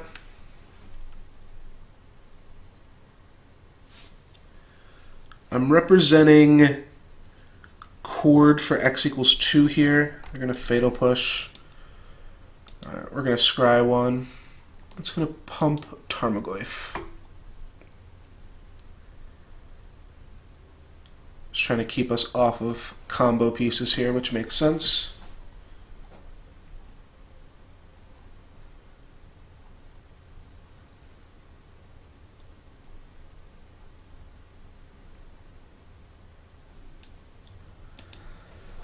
Alrighty. Well, I'm curious to see what we scry into. Pretty much looking for green spells at this point that aren't Birds of Paradise. Yeah, I think anything short of a Birds of Paradise or a land, we're going to keep on top of the deck. Well, you know what? That one's not great, right? So we can make it into a pretty big creature. Next turn we can play it. We can actually just immediately sacrifice the Voice if we wanted to, but we do have enough mana next turn to both play this and then activate Gavany Township. So it is an interesting spot. And Gavany Township is going to mean that we can beat a lot of the slow stuff that my opponent's going to be trying to do. The fact that they Fatal Push this one means that I feel like they're going to want to Fatal Push the next one as well. No, it just means they're going to play 2 Death Shadows in their turn.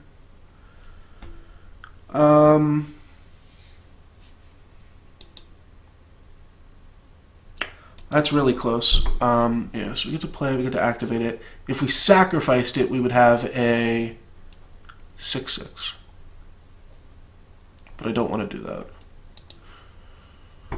I'm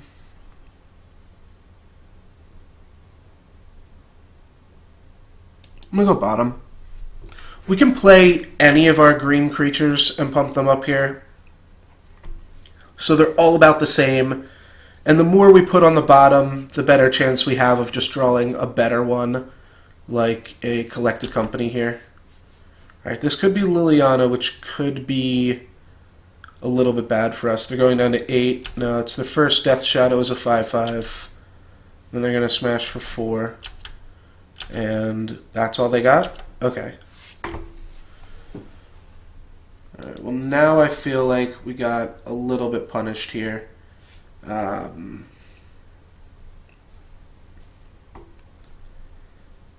It's like maybe a potential gang block here. 1, 2, 3, 4, 5.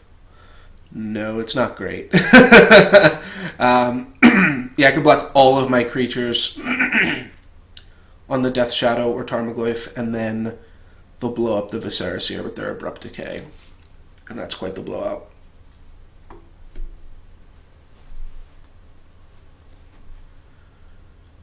I'm probably just going to take some damage here. Maybe I will throw away a Birds of Paradise.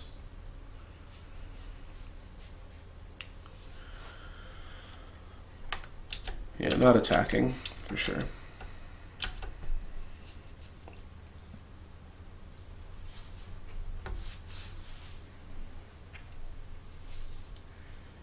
Definitely would have rather had a Voice than a Viserys here. Assume that I was going to be under more of a clock than this. So this is 9. Not dead. I'm going to have to chump block 2 of them next turn. Let's just hang in there. It will mean that I have to use this to get a basic, but that's fine. They could fetch shock, lightning bolt me. We might have a lethal crack back with Gavany Township. We actually do right now. I assume my opponent will have like a Lingering Souls or Liliana or something. We're also not gang blocking because we're assuming that they have some removal spells. But it's not looking like they really do right now.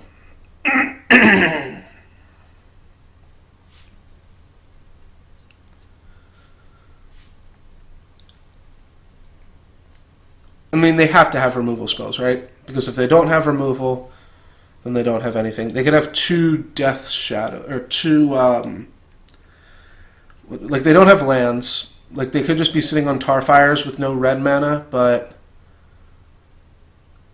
they did draw this basic swamp. But why would they search up Godless Shrine? Dugongs, thank you very much for the follow. Alright, they're going to main phase 2 Traverse, and that is Delirium. So they can go get another Death Shadow or Tarmogoyf here. Yeah, it's just a Death Shadow.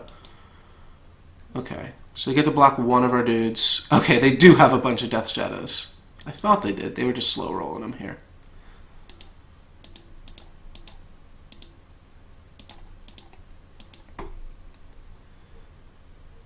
And, alright, team gets pumped. Voice of Resurgence. So we need to block all 4 of their dudes. Let's go get a Forest. Dead to Tarfire regardless. So we could unleash the Voice as well before we block. Voice is like almost a lethal crackback. We can't lethal attack them right now. We can only hit them for 2. We could have hit them for 2 this turn. So that's the main thing we have to figure out is, do we want to crack our Voice of Resurgence to eat up one of their Death Shadows? Because we can make it into a 5/5 and then a 6/6 with the Gavany Township. And you know what? It'll die to... It'll have too much combat damage on it afterwards. I think we're just losing a lot of our team here. Though, you know what? Now we can start looking at the potential of... You get to make 1 double block? That's not great. Yeah, because we've got to chump block everything else. Okay.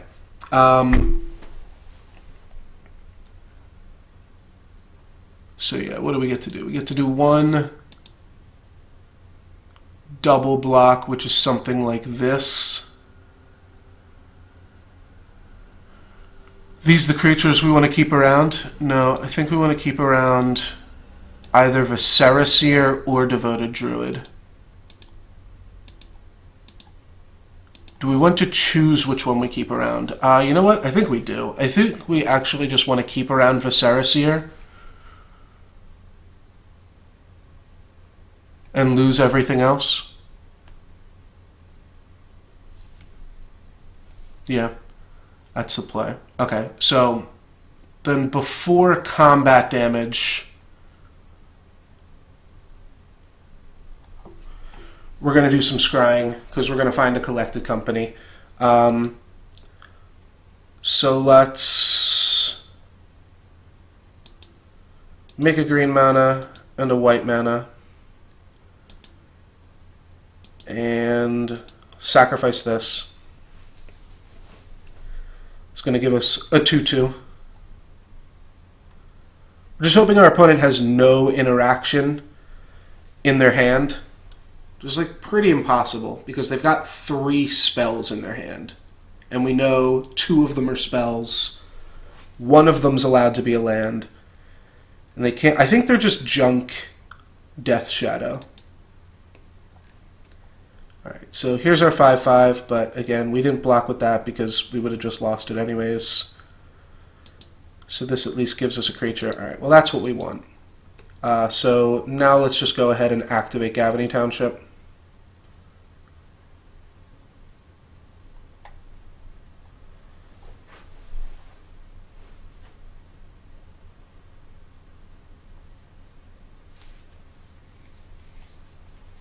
The fact that I put that on top could make my opponent a little bit uneasy, but there's not really anything that I can do with that.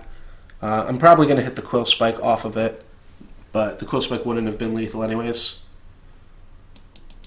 I don't think there's anything my opponent can do here. I am like extremely curious about what they have in their hand. Unless, I mean, how long have we been Hellbent?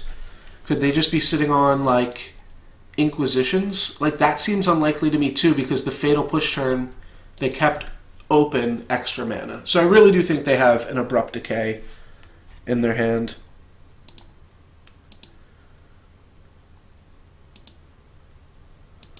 I'll just tap like that.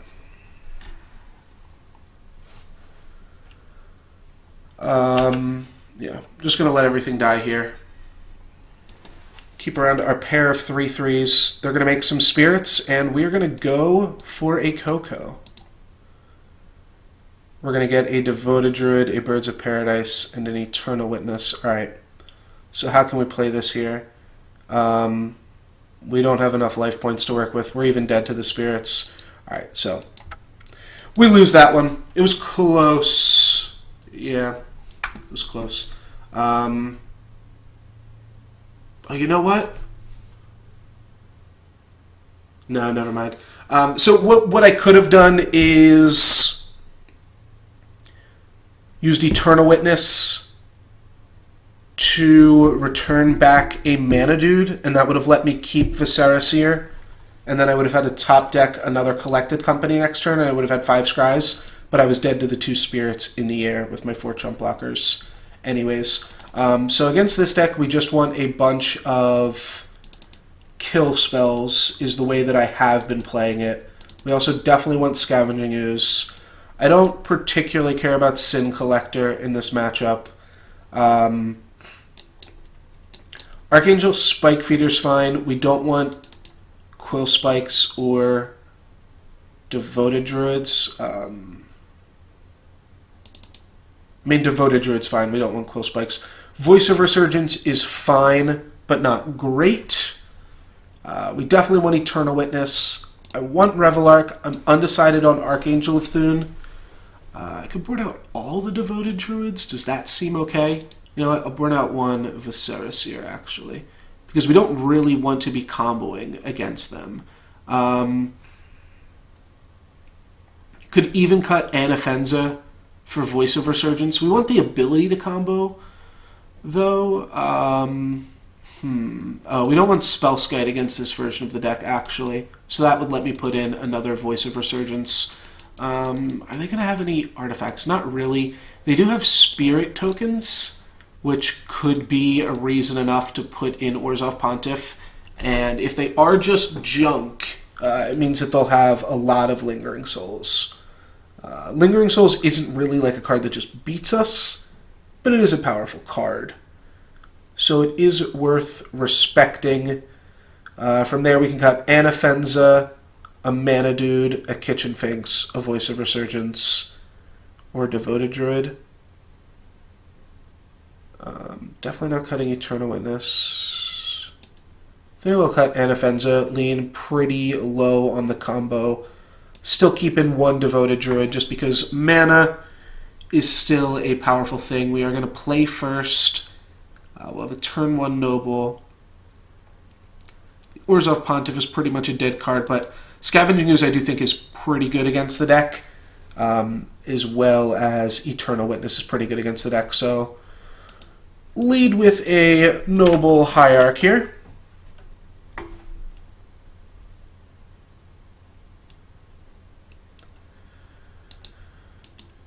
And that's all we need. All we need to do is Noble Hierarch go.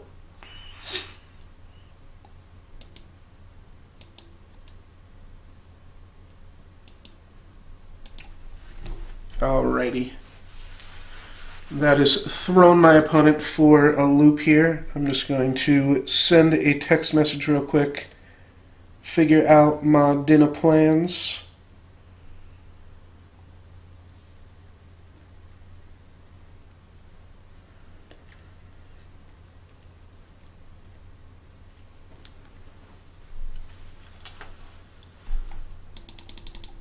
For those of you guys just joining us, the deck list is below the stream here, but this is what we are running with.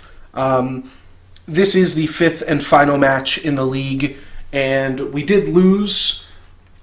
So I'll probably stream again tomorrow, because I do like playing this deck. But the idea is every time I lose, I'm going to take a Quillspike out of my deck, and every time I win, I'm going to put another one in.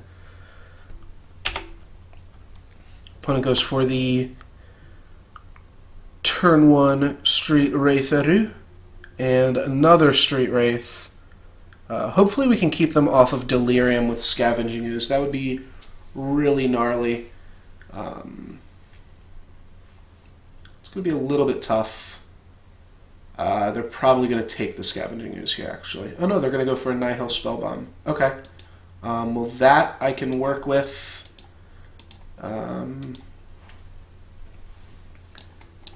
And I guess I'm just going to start eating Street Wraiths. It's less likely to take my opponent off Delirium, but it is going to go ahead and pump the Ooze here, keep it out of Tarfire range. My opponent looks like they're just a junk deck. I think it's still possible that they are a like the traditional Jund build here, though. So we'll see. No, okay. Looks like we're just dealing with some junk. But eating creature was the right call, I think, still. Alright, that's fine. So I think what we do is we just Eternal Witness here and we make them break their scavenging, or we make them break their Spellbomb right here and right now. This doesn't seem great, playing an Eternal Witness into a Spellbomb, but they're not going to be able to draw a card here. So Eternal Witness effectively draws a card because it effectively just came into play and destroyed Spellbomb. We're not going to be able to ever use that Scavenging Ooze again, but we do have another Scavenging Ooze in the deck. They are going to be able to traverse here because they have Delirium. So that's unfortunate. But they went and they grabbed a Verdant Catacombs. So maybe we're doing all right. They're going to take some more damage and play a Termaglyph.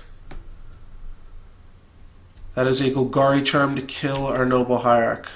All right. Oh, killed our Eternal Witness as well. All right, well, I didn't really care about the Eternal Witness. All right, we need to hit a land to play our Kitchen Finks.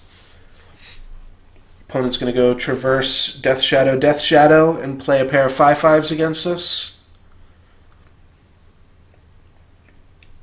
Pretty sure they've got no lands in their hand at this point. So they're sitting on 5 spells because they did just Traverse for a land. They could just have a 4-drop. Right, they get to take a Revelark, probably. Maybe they just take one of our 2 Kitchen Finxes. I don't see this game getting to Revelark. Yeah, so they're going to take one of our 2 Kitchen Finxes because we are so far away from even playing that Revelark. But just like that, Devoted Druid, that now means we are 1 land off from putting that Revelark onto the battlefield. Our opponent does have an 8/8, though, against us, so that part's not great.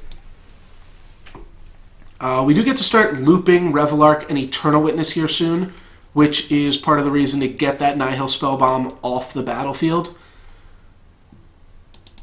So I'm happy about that play, being able to remove my opponent's Nihil Spellbomb just for that. Ooh, alright. The Thoughtseize is going to take the Revelark at this point, though. I don't think they can risk me hitting a land and just putting a Revelark onto the battlefield. They are going to risk it. This puts Death Shadow up to 10. I don't think they are playing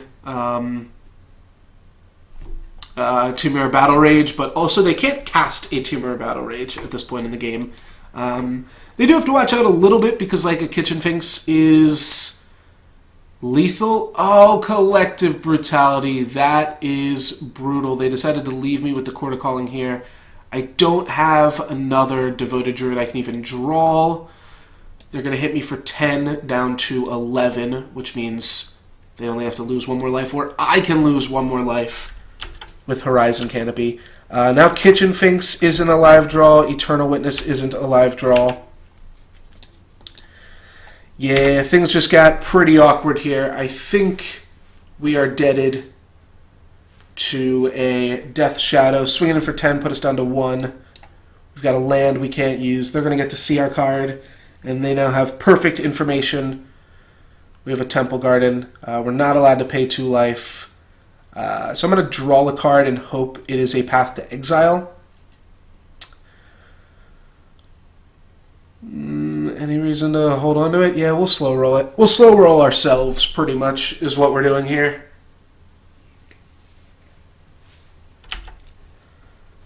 You know what? That was a mistake, because I could have gotten a Birds of Paradise off of this, too. Alright, well, I deserve to get punished. Nope, there's my Path to Exile.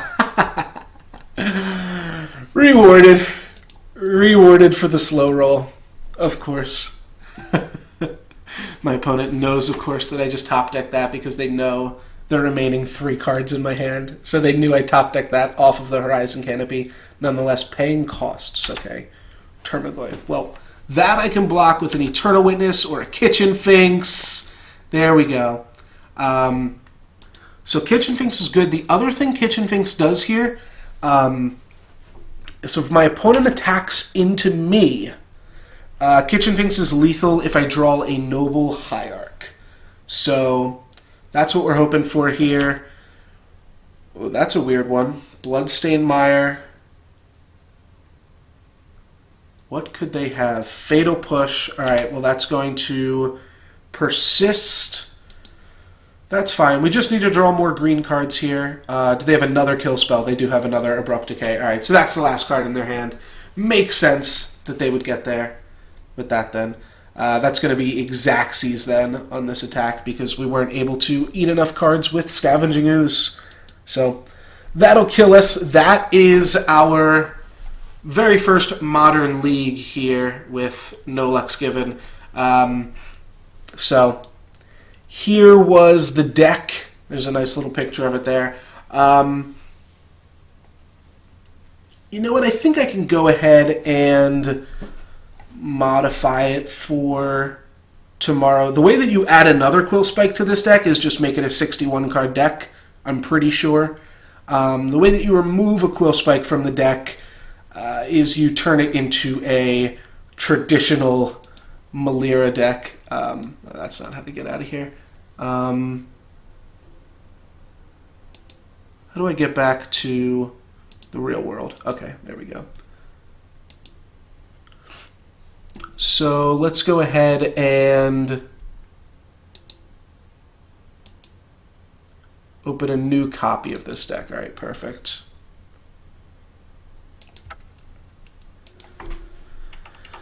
We're going to call it Coco Quill 0, actually. That's probably a confusing name. Let's just call it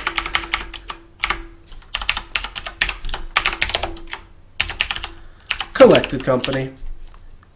And I do think that this deck is still pretty good. Not the Quillspike part of it necessarily, but just the deck in general. So I think I actually cut all of this stuff as well. Part of the reason that you're playing 5-drops is because you've got the Devoted Druids to support them.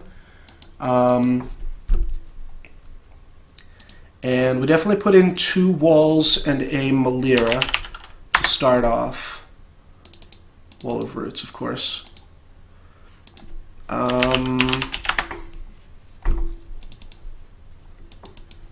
We put in another Chord. Because Chord is better than Revelark at that point. Let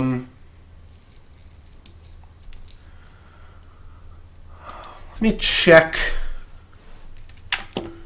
over here when I had him before.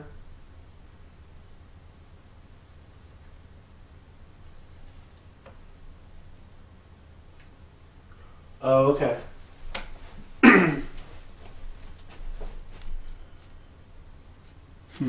I don't think I had a Sin Collector in the deck, but you definitely do want another Viserys here.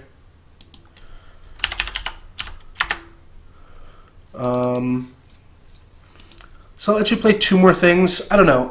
You could put in another Malira. You could put in a way for, like, you do potentially want a way for Malira to become lethal.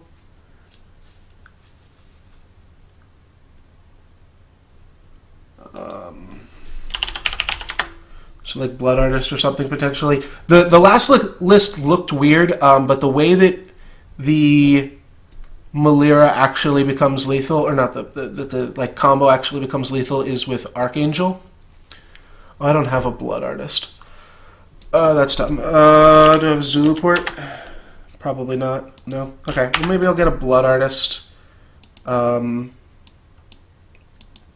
be honest, I don't love that. But I'm going to think about it as an option. Murderous Redcap's also a possibility. What else could you do? You could put the Pride Mage in the main deck, which isn't horrible. Put Ralliers in the deck.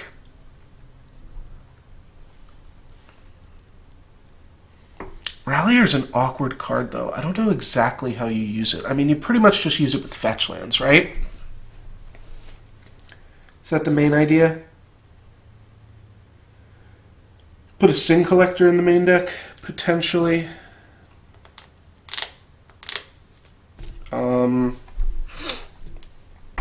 don't actually hate the Revel Arc still.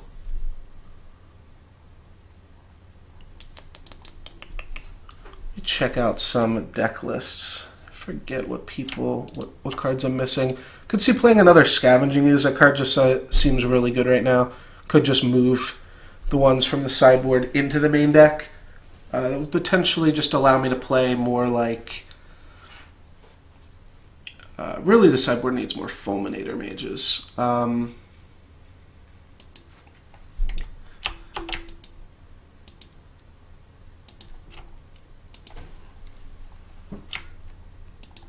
Oh, there actually was a Malira list that did well in the mocks.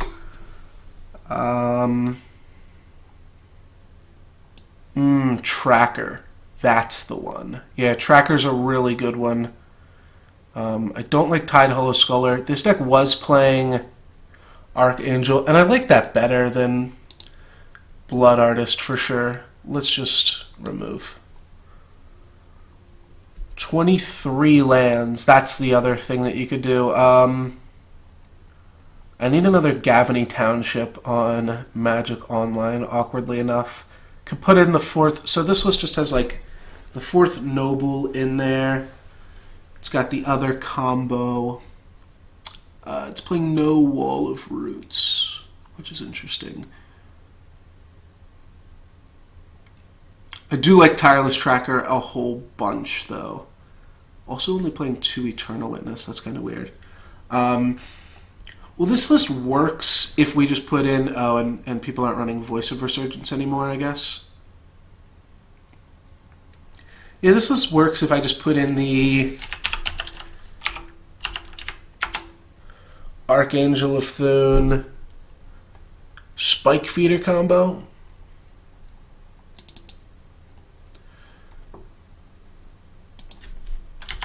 I'm not even convinced that this list is necessarily that much better than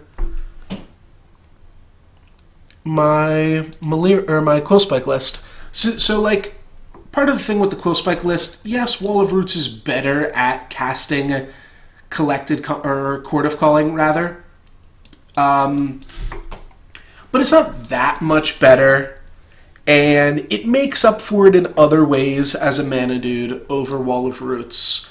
And then you just have, like, the one game against Scapeshift. It was a small percentage because I'm only playing one Quillspike in the deck, But if I just hit the collected company off of that Quillspike in the instance where I hit, I believe it was Sin Collector, Quasali Pride Mage, if I just hit the Quillspike there, my opponent had no blockers, I just got to go for it. We won a Boggles game because I was able to tutor for Quillspike when really my only card that I had in play was Wall of Roots. Like, I had a hand of Noble Hierarch, Bird, Court of Calling, lands, and scryed a Devoted Druid to the top, which I wouldn't have been able to scry a Wall of Roots to the top, and then just that was able to win me the game. And there's a lot of decks in Modern that are light on interaction, that are kind of just trying to do their own thing. So one Quillspike might be the minimum amount of Quillspikes that we play. Just taking a look at some of my other deck lists I have here. I don't know. These are all pretty old. I haven't played these in a while. Huh. I didn't realize that I owned this. It's interesting. Yeah, I do like this deck a lot. Not that anybody's really played that in a while. This deck I think is supposed to have Blood Moon in it. And it's also super old. This is a fun deck that I made a while ago. It's you just play Devoted Druid and Lotus Cobra. Obviously, I like Devoted Druid and Quillspike, if you couldn't tell. But both of these allow you to play 5-drops the next turn. So you play Baneslayer, Thragtusk, Plow Under, Primal Command, and Assemble the Legion, which is just like a nasty 5-drop. And also you play swords, because you can go turn 2 Lotus Cobra, turn 3 Sword, and equip that onto your Lotus Cobra. Not sure why I played 3 different swords, but no matter. Though this deck was made before Culligan's Command came out. This is really my only slightly updated deck. I do have other Quillspike decks that I want to potentially explore on stream. But I think I'm just going to give this list another go. It's only one Quillspike. It's like pretty low cost. You cut it against anything Jundy, where you'd like potentially already normally cut Wall of Roots, because when Wall of Roots can't block, it's not that great. And you cut most of the combo against the other decks. Whereas you look at this, like 3 Viserys, like none of that stuff is good against mid-range decks. Yeah. So I'm not sure, but I still like this deck for now. I'm going to give it another go tomorrow. I think same list. The main changes that I would make to this deck, honestly, is Razorverge Thickets would become Horizon Canopy and a Marsh Flats. That's the list I'm playing in real life. And also one of these Stony Silences would be a Fulminator Mage. But all those cards are like over $25 right now, so I don't really feel like buying into them. Of course, it's $12 to enter in the tournaments. But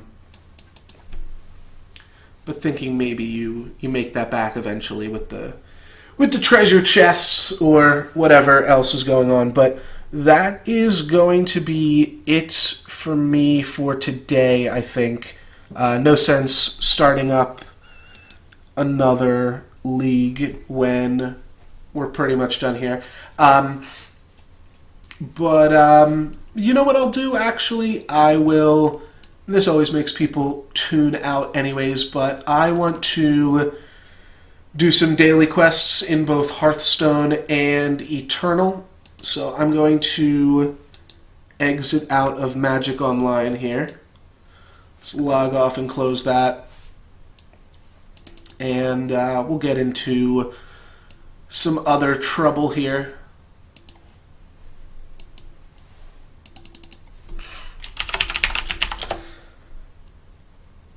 Let's just do Eternal Dailies first, and then... Hey, you know what? I'm going to do the Tavern Brawl.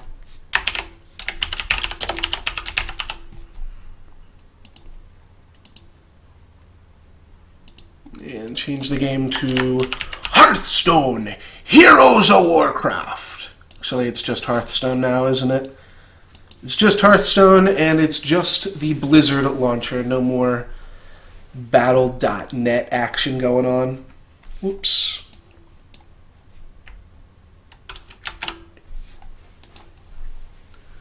Get some music in here as well, because that's been a little bit lacking.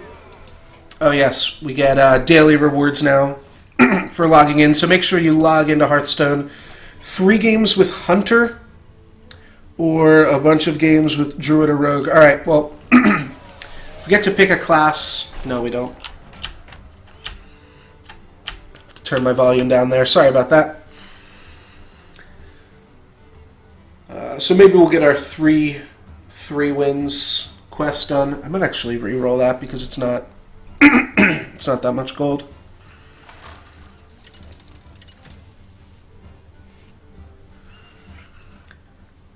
Alright, Druid or Rogue. Well, if this is a Druid versus Rogue thing, that's a sweet combo. Sure. I don't really know what's going on here. I didn't read the thing at the start of it. I see that there's 3 things here. I don't know if that's always the case. Probably is. I just wasn't looking at the map. Typically. Year of the Mammoth. So this could be some, maybe it's just like exploring the Year of the Mammoth, a celebration. Okay, we are decorating. Create 1 decoration for the tavern.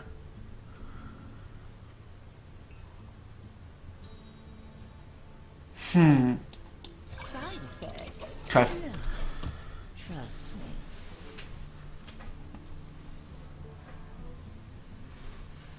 I feel like I want to play my 1-drop on turn 1, but I have no idea.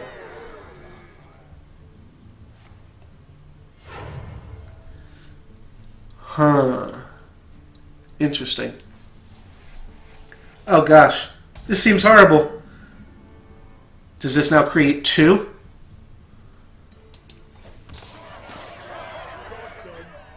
And I can't attack with Mistress of Mixtures. Okay, so Party Crashers. So I think both me and my opponent are on a team. Side effects? No. Trust me. And maybe we can only attack into the Party Crashers? Alright, yeah, it looks like we are on a team. Sap probably destroys this. Alright. We'll try to draw my opponent some whatchamacallits. Can I Shadow Step my dude? Alright, seems worthwhile. Oh god. Okay, so if you bounce it, then I think that destroys it. Oh, I think each turn you don't use Decorate, it becomes more expensive. No, but my opponent's at 3 already, so that can't be right. Alright, let's give us both a Mana Crystal. No, he drew a card.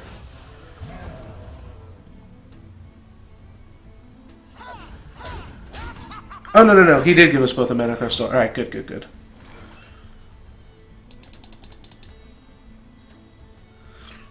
So I could play like a Daring Reporter. Wait, is this dynamic? Oh, this you can sink however much excess mana you have into it. Perfect. Okay. So we're just trying to get to 25. Okay. Now I see what's going on here. We figured it out. I always like to play the Tavern Brawls blind and kind of see if I can figure it out before the end of them here.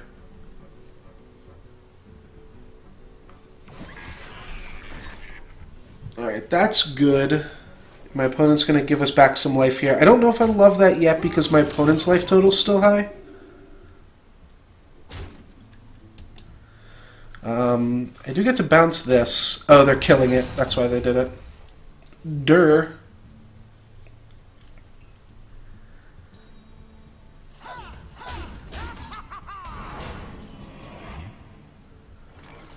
Alright, so we've got the Beast, we've got Tomb Pillager, we've got Twilight Drake. I think I'm just going to go Tomb Pillager because it's about the same as the Beast. I guess the Beast can clear 3 things, but this lets me put 2 more things in the party. I guess this is better.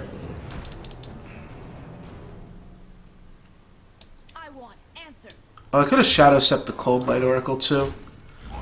Maybe that was better. I could have also gone Sap plus Tomb Pillager, but I'll just do that next turn now. Actually, I'll be able to clear both of their dudes here. And my opponent's got 8 life waiting for me. Side effects? No. So I think we're pretty much good.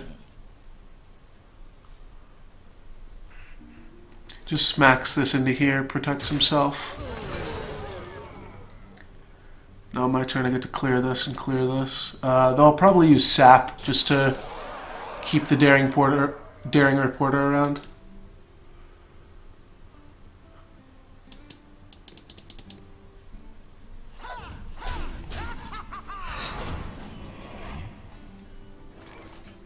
Can gain 3 health as well. Yeah, let's just Tomb Pillager. Smack this.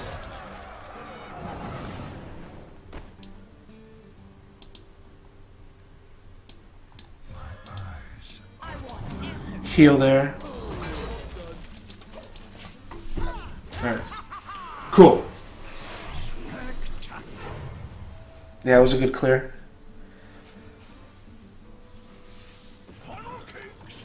Yeah. Now if we just... I think my opponent should just trade their dude into that. Oh no. Oh, I guess this healer is fine too. But now we're good, right? Now we just win. Like I give it 8.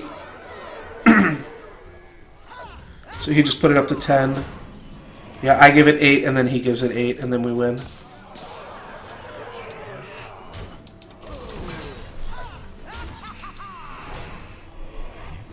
Or something happens. I'm not sure. But if my opponent hits the decorate button, then we've gotten all the things. I'm going to give him a whoops.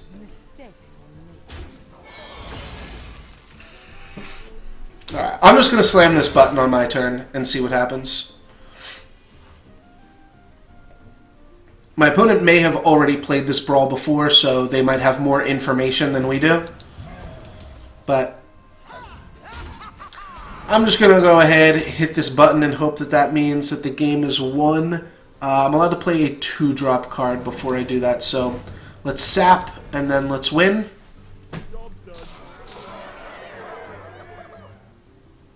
Okay, maybe if I end the turn, it celebrates?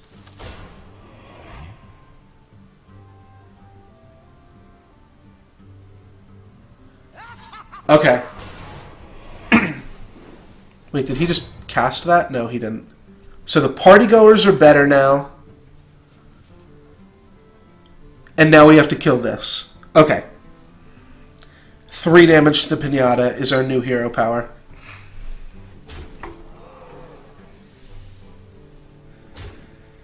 And I think we're just going to get more powerful party crashers now, but otherwise we're fine. 5 damage to an undamaged character. I don't think the boss is going to stay undamaged for long. It's not. We can Shadow Strike plus Mistress of Mixtures the Party Crasher, though, so that's pretty reasonable.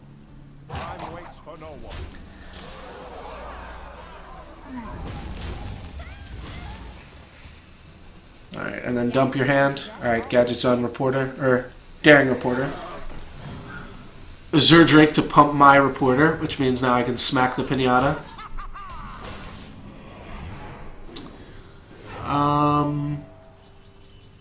What else did we want to do? Oh, that's kind of sweet in this. Alright, we want to Shadow Strike this first things first. I'm going to give our opponent the Beast. Pretty sure I want to play Nat. I'd love to play both of these. Which is more important?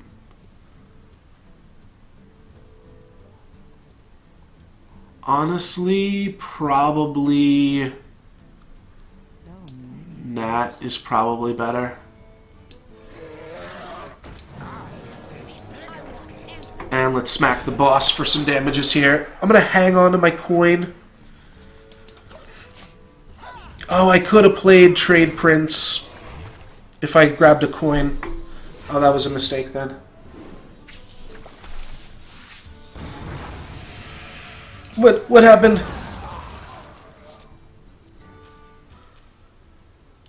So the boss was hurt too much and dealt 2 damage to everything? That's unfortunate.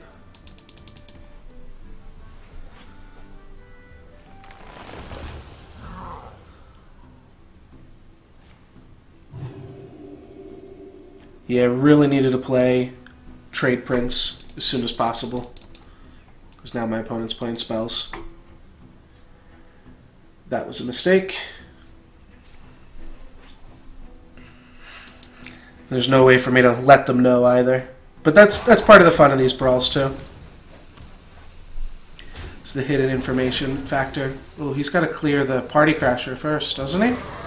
I don't know. I think you want to clear the party crashers. This guy's now below 50, so who knows if that means something. The 5/7s. I feel like we're not going to be able to do this.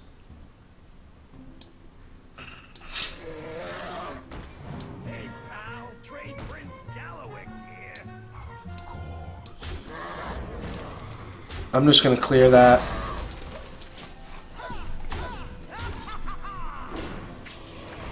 My opponent's got one more turn. My opponent definitely needs to clear a party goer, though. Which hopefully they can. Alright, destroy a random party crasher. That's good. And I can send it back to him. Or I don't get to send it back. It's not a show. Alright, that's a big monster. That helps.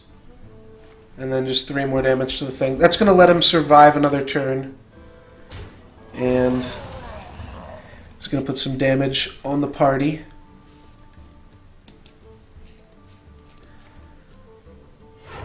One mana, what's that going to give him? Oh, he was thinking he could decorate, I think, there. Each player draws a card. No, I don't think we're doing that. I think we need to heal my opponent by destroying some random party crashers. Alright, well that helps me. Come on, this one. Shoot. Okay. Still fine. I'm gonna gain back some life points and hit this guy for a little bit. Sure. Get some more damage. 27 damage. That we can do. 4 health to each hero. Looks like at the end of your turn now you get either some cookies or destroy a random party goer. Or maybe both. But if Trade Prince can stick around... I assume my opponent got another spell, right?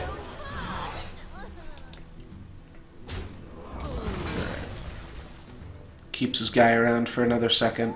Or keeps himself around for another second, really. Yeah, if he had saved his coin, he could have hit the boss for 3 here. But I think you can save your reporter. No, he's going to go for it. Just trade it in. All right, down to 21. How close am I? 14. Yeah, 2 damage to everything. That's unfortunate.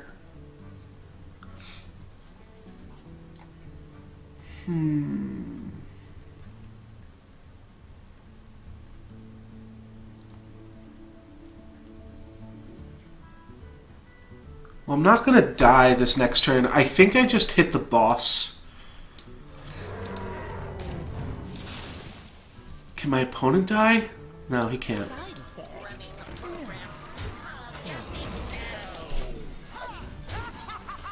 He can die at the end of my turn, but I can pop the Mistress to save him. And play Regenerative Cookies to save him as well. Okay, I think he's going to go for 10 armor. Yeah, he did. Makes sense. This guy's only at 12. He can kill this guy if he checks for lethal. Incredible. Just look at this shit, man. Alright. Oh, never mind. He still has lethal. I wasn't paying attention. Alright, that's the boss. That's probably the end of the game now, then. I thought he'd miss lethal again, because he missed the decorations. Sweet! Thank you for celebrating the year of the mammoth with us. Very cool. So that gives us another Ungoro pack. I'm going to refresh this quest. And I should be able to... Oh, alright, well... How much longer do I have? Alright, I'm going to do the Tavern Brawl a few more times, because that's what my quests are asking me to do. Win some Tavern Brawls and win with Druid or Rogue. So... that's pretty convenient. I'm going to take them up on that offer and get some free gold. I also like the Tavern Brawl. It's fun seeing what weird shit you can do. We're Rogue again. Watch your back. Mistresses are obviously always really good whenever your opponent casts a spell, add a coin to your hand. That seems good. It's going to take a while to get it out there. Our opponent can ramp us, though.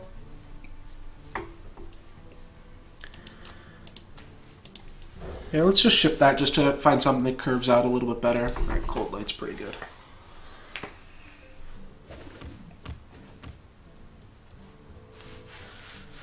So, we're not really in any rush to decorate the tavern this time around. Now that we know, it just makes the game harder. And I don't know when the partygoers start crashing the party here. I could just coin Nat. It's going to give my opponent more cards even quicker. Sweet. There's a chance that my opponent gets to draw even more here. Is pretty good.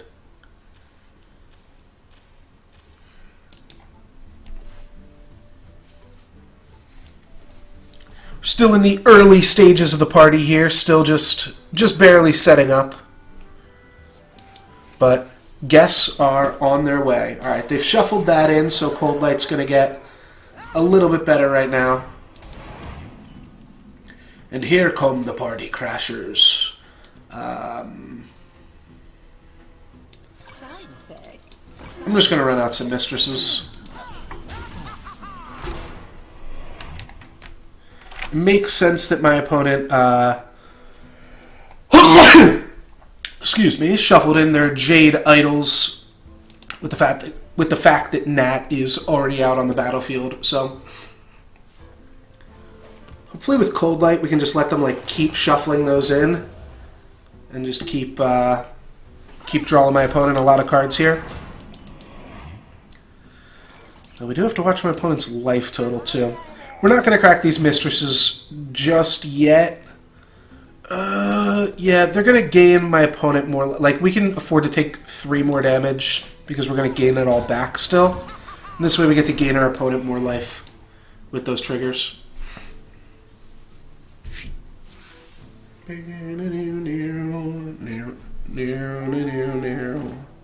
Alright, opponent is working on their Jade strats. Might go ahead and give my opponent some Nerubians right now, too. Shuffle in? Ooh, okay. That's fine. That's fine. Doesn't do all that much for us here. Yeah, alright. I'm gonna go Beneath the Grounds. I'm only going to pop 1 Mistress, though, in case in case my opponent has a way to like heal or something like that. We don't want to overheal them. Oh, they are taking 6. Never mind. Maybe we should have just.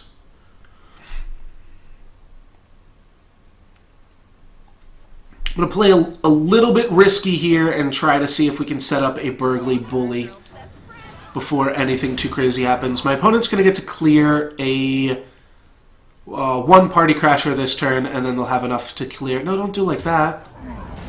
Oh, what you doing? What you doing? Yeah, they should have just taken their 2 3s. Like, they just lost a 3-3 for no reason. But that's fine. They'll figure it out.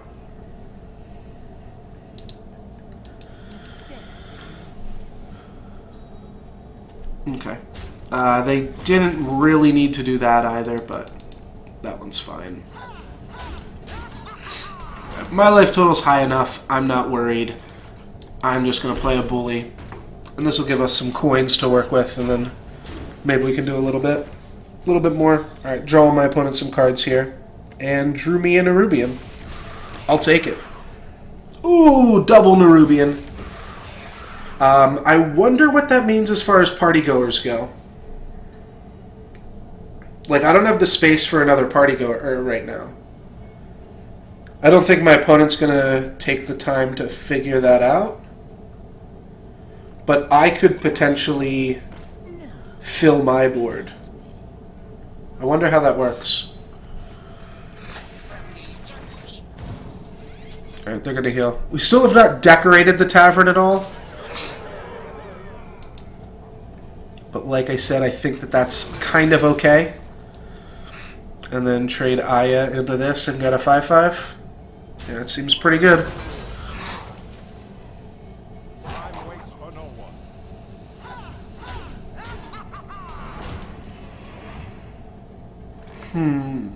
Okay, so I can play Finkel. Got Sap.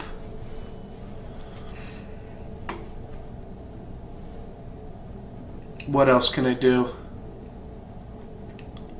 I mean, all of these cards are okay, and I can really only play one of them. The Beast is just better than Gurubashi. So let's play the Beast. Let's crack one of these.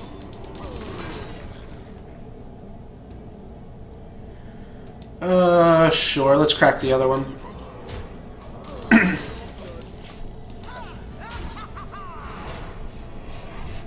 Alright, I think we're in a pretty good position here. Guess we kind of want to draw trade Gallywinks before my opponent really starts playing spells. My opponent hasn't played any spells into our bully here.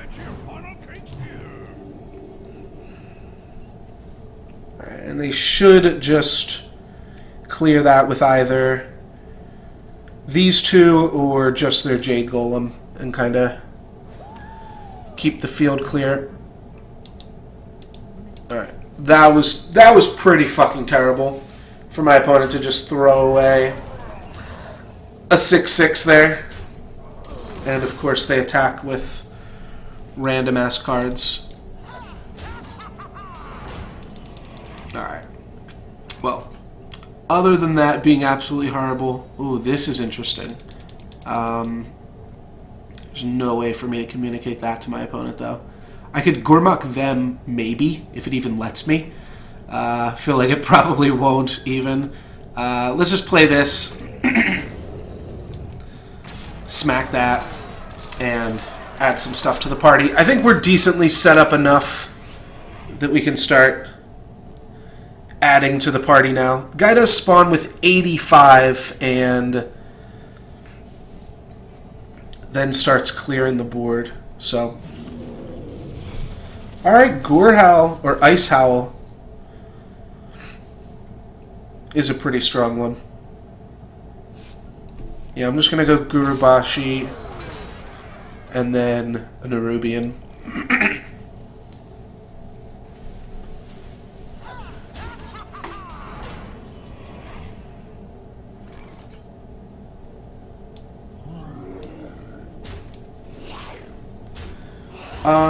I could sap this. Sap the Jade Spirit. think my opponent would probably appreciate that.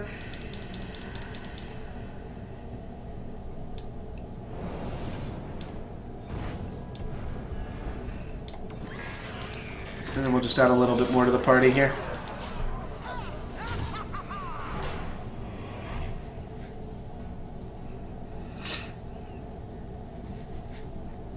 How far in the party are we, like? Alright, 1/3 of the way.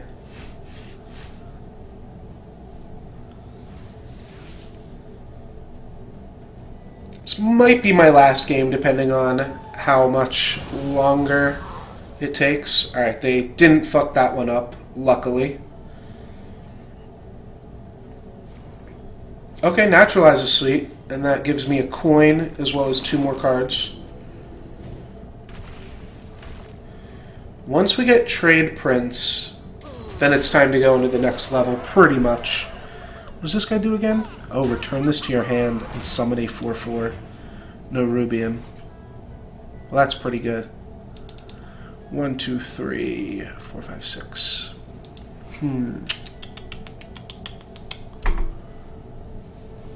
So what's awkward is I pretty much have to clear something off if I want to play something else.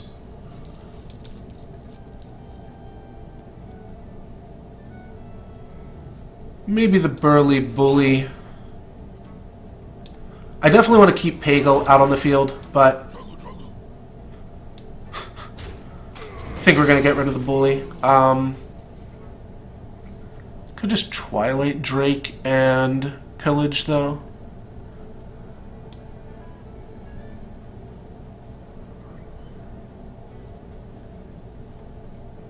Twilight Drake doesn't really do anything. I'm just going to play a Nubarak. And if my opponent can take just a little bit more damage, then we can Draconid Crusher him. I don't want to have to Gormok my opponent, but if they make me, I guess I'll have to do it.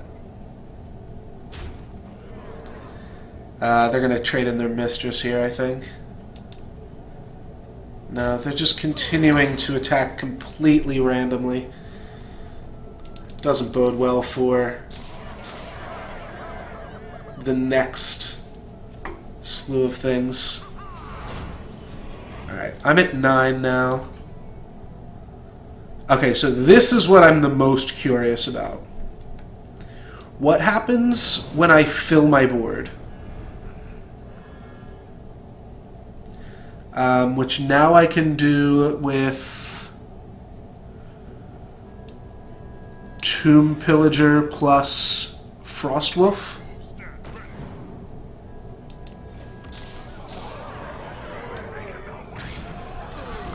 Where does this put me? I think I did it. I think this is good. I don't know what that's going to mean for the boss section,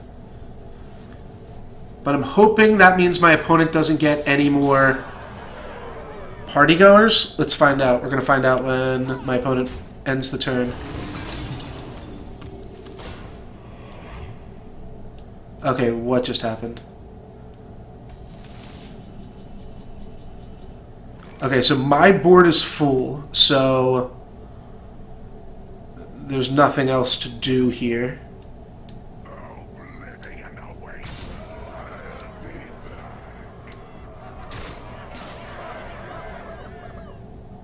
Destroy random party crasher. Alright, that doesn't do anything yet either.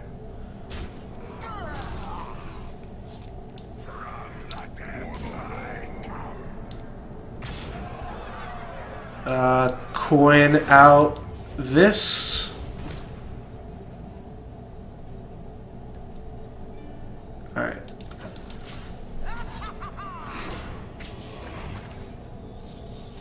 So what happens? I kept my... Oh. Okay, okay. I shouldn't have done that then. Okay, so that's bad to do. Noise complaint. Okay. I thought it was just going to destroy his board again, but yeah, that wouldn't have made any sense. Alright. So that was dumb. My opponent's just going to go for 3 damage to the Pinata and nothing else. Rock Candy. I am dead with 2 Party Goer hits. But I don't think we're going to get to that. Somehow my opponent's still at 29. I don't know how that happened. Oh, I had a corrupted heal bot. Alright. Let's see what this does for us. Helps my opponent. Alright, so I just gotta heal my face then.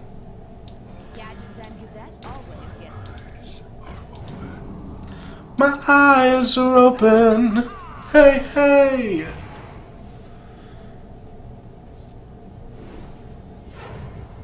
Okay, that gives the Daring Reporter a double draw. It's not bad. I got a 5/5. Can we clear this? I think we can. If my opponent just goes aggro at it. Hits it for 17.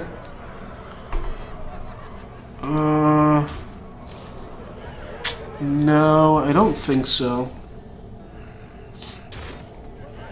Really need this corrupted healbot to die.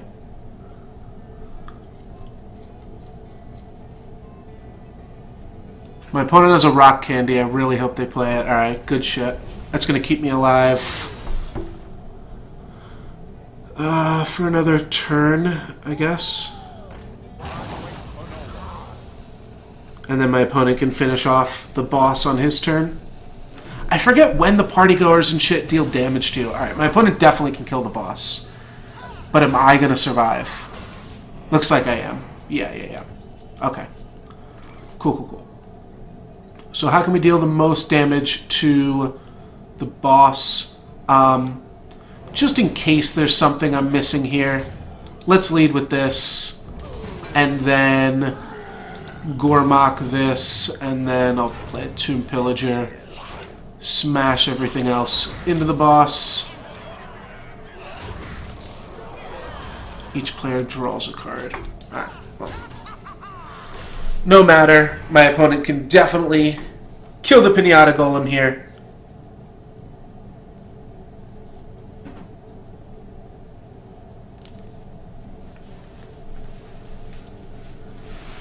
And that'll be all she wrote.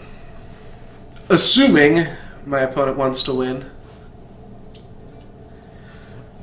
They could also very well just, okay.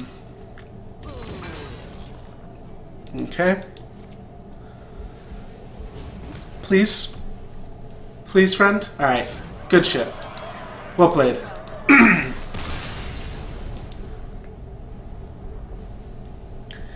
And that is the Year of the Mammoth. Very cool. Alright, do we have it in us to complete this Tavern Brawl 4 more times? Because I didn't re-roll before playing it the first time. I think we can do it. I think I'm only going to do it one more time on stream here, though. And then I'm out for the night. It's not the most riveting content either, but it's fun. Alright, Shadow Step is insane. Shadow Strikes are also insane, so sounds pretty good. It's going to keep our life total high for a while. Alrighty, we're going to get to decorating. I'm just going to run out. Do I even want to just run out the Mistress?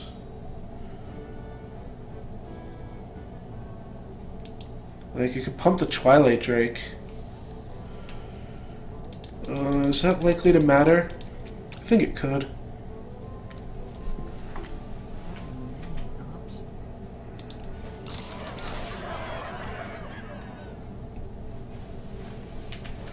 There's really no reason for us to turbo decorate. Just kind of makes it harder for us.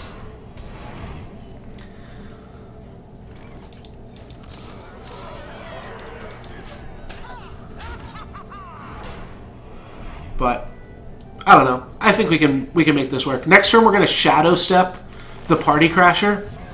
so that it adds to our Twilight Drake. Then we're going to coin out a Drake.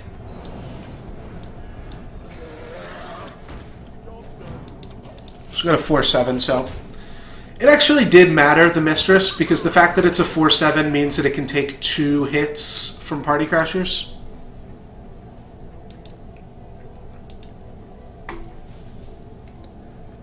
The great outdoors. Alright, a mana for both of us is pretty reasonable. It's not going to translate into anything just yet. My life total's a little bit low here. Ooh, you know what? Maybe it will. Yeah, let's get Nat out there.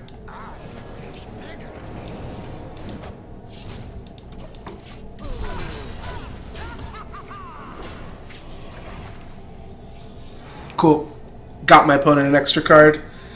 That's always good. My opponent now with a lot of mana to work with. Are we going to get cards here or mana? We're going to get some more mana. I like it. I like it. Not complaining. And some more decorations, and then they're going to protect their face a little bit. And now my face is kind of hurting. But I get to take a big old dump on the board if I want to. I could also just go Shadow Strike Twilight Drake. I'm going to play Twilight Drake while the Draken is good.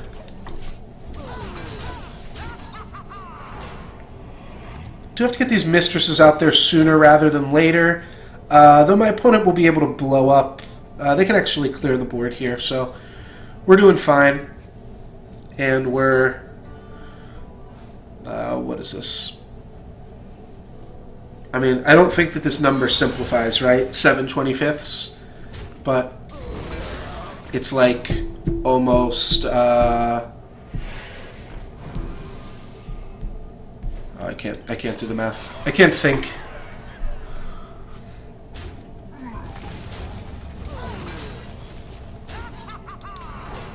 So I could see Kraken here.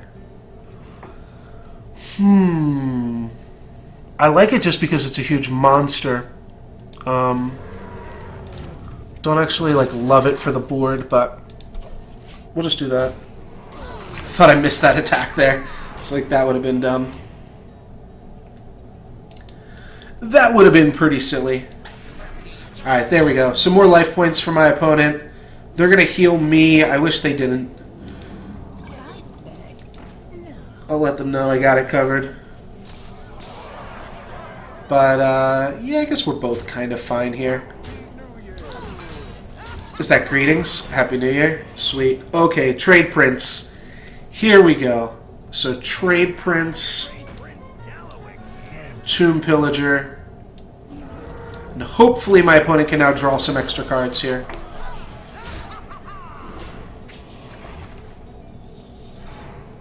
And now we know not to intentionally fill the board, because that is just a board clear. So we don't want to do that anymore. Oh, no. Don't do it. Don't do it. Oops. Don't do it. Don't do it. Don't do it. He's going to destroy my whole board. I'm trying to tell him no. I think he wants to play 2, or he'd have to play 3 minions here. Never mind. He's not doing it. Okay. Never mind. Never mind. Thank you. Thank you. Turned out to be a good play. Alright, well I have this naturalize. I can save it. Or I can give him more shit. I kind of would like my opponent to draw some more cards here.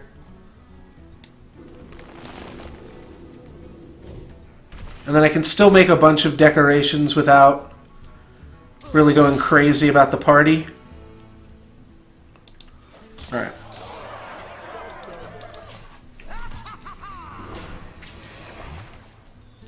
So my opponent can easily start the party here.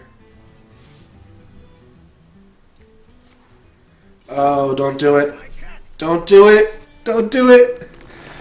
Please don't play out 2 more minions. I don't know if there's any way I could stop him. Don't do it. Don't do it. I will Oh, please no. Please no. Don't play another minion. Don't play another minion. Alright, that was close. It was close as all hell. I am going to rip a card, but that is perfectly fine. I also don't really care about this Jade Bloom thing. Oh no, but the battlefield's too full. Oh, never mind, but the boss is supposed to be on that side. Okay. I can't destroy the boss. Definitely can't do that. How many cards does my opponent have in hand? Alright, so I can naturalize this, and that's going to help us both out. I can't yet play the Cold Light Oracle. Do I have anything here that gets bigger with cards in hand? No, but that's really good. Alright. I'm going to trade some cards away here. Keep my battlefield small.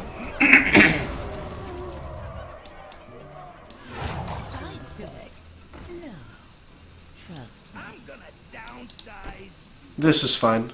Oh, if my opponent hits on Nat, they actually rip a card. Oops. Well, that's unfortunate, but this guy's pretty low. I'm pretty sure we're going to be able to clean this game up.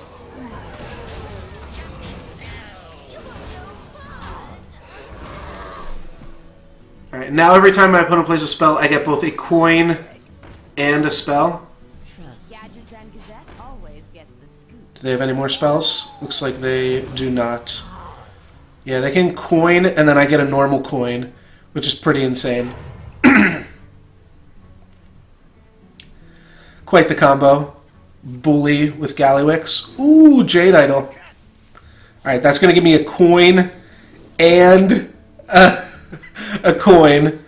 They're going to shuffle all that in. Alright, if they can get Hellbent, I'm going to Cold Light Oracle them. Alright, so Nat is gone. That is the main reason I wasn't attacking with Gallywix.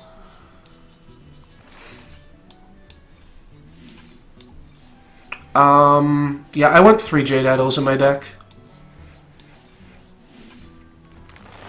Alright, so now we both have good stuff in our deck. A lot of good fun in our deck to draw.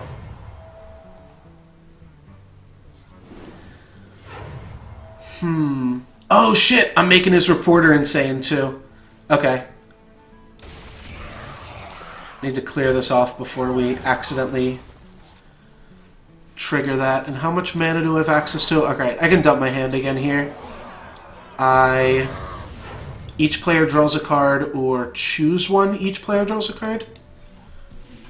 Let's just have each player draw a card.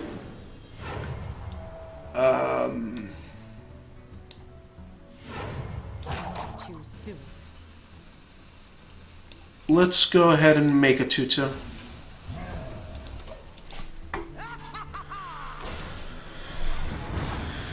This is Jade Rogue, after all.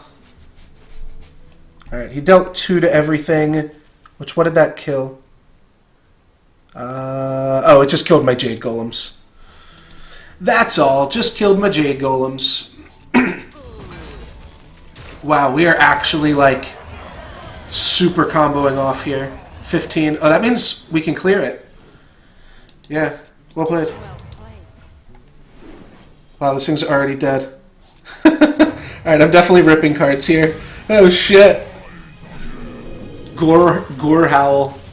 Nice. And does he have a coin into... Yes, he does. Sweet. Yeah, I can't hold more coins.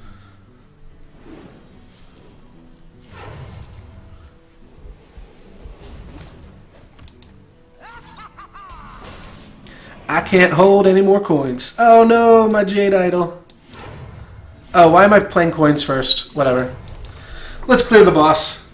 That's all we need to do.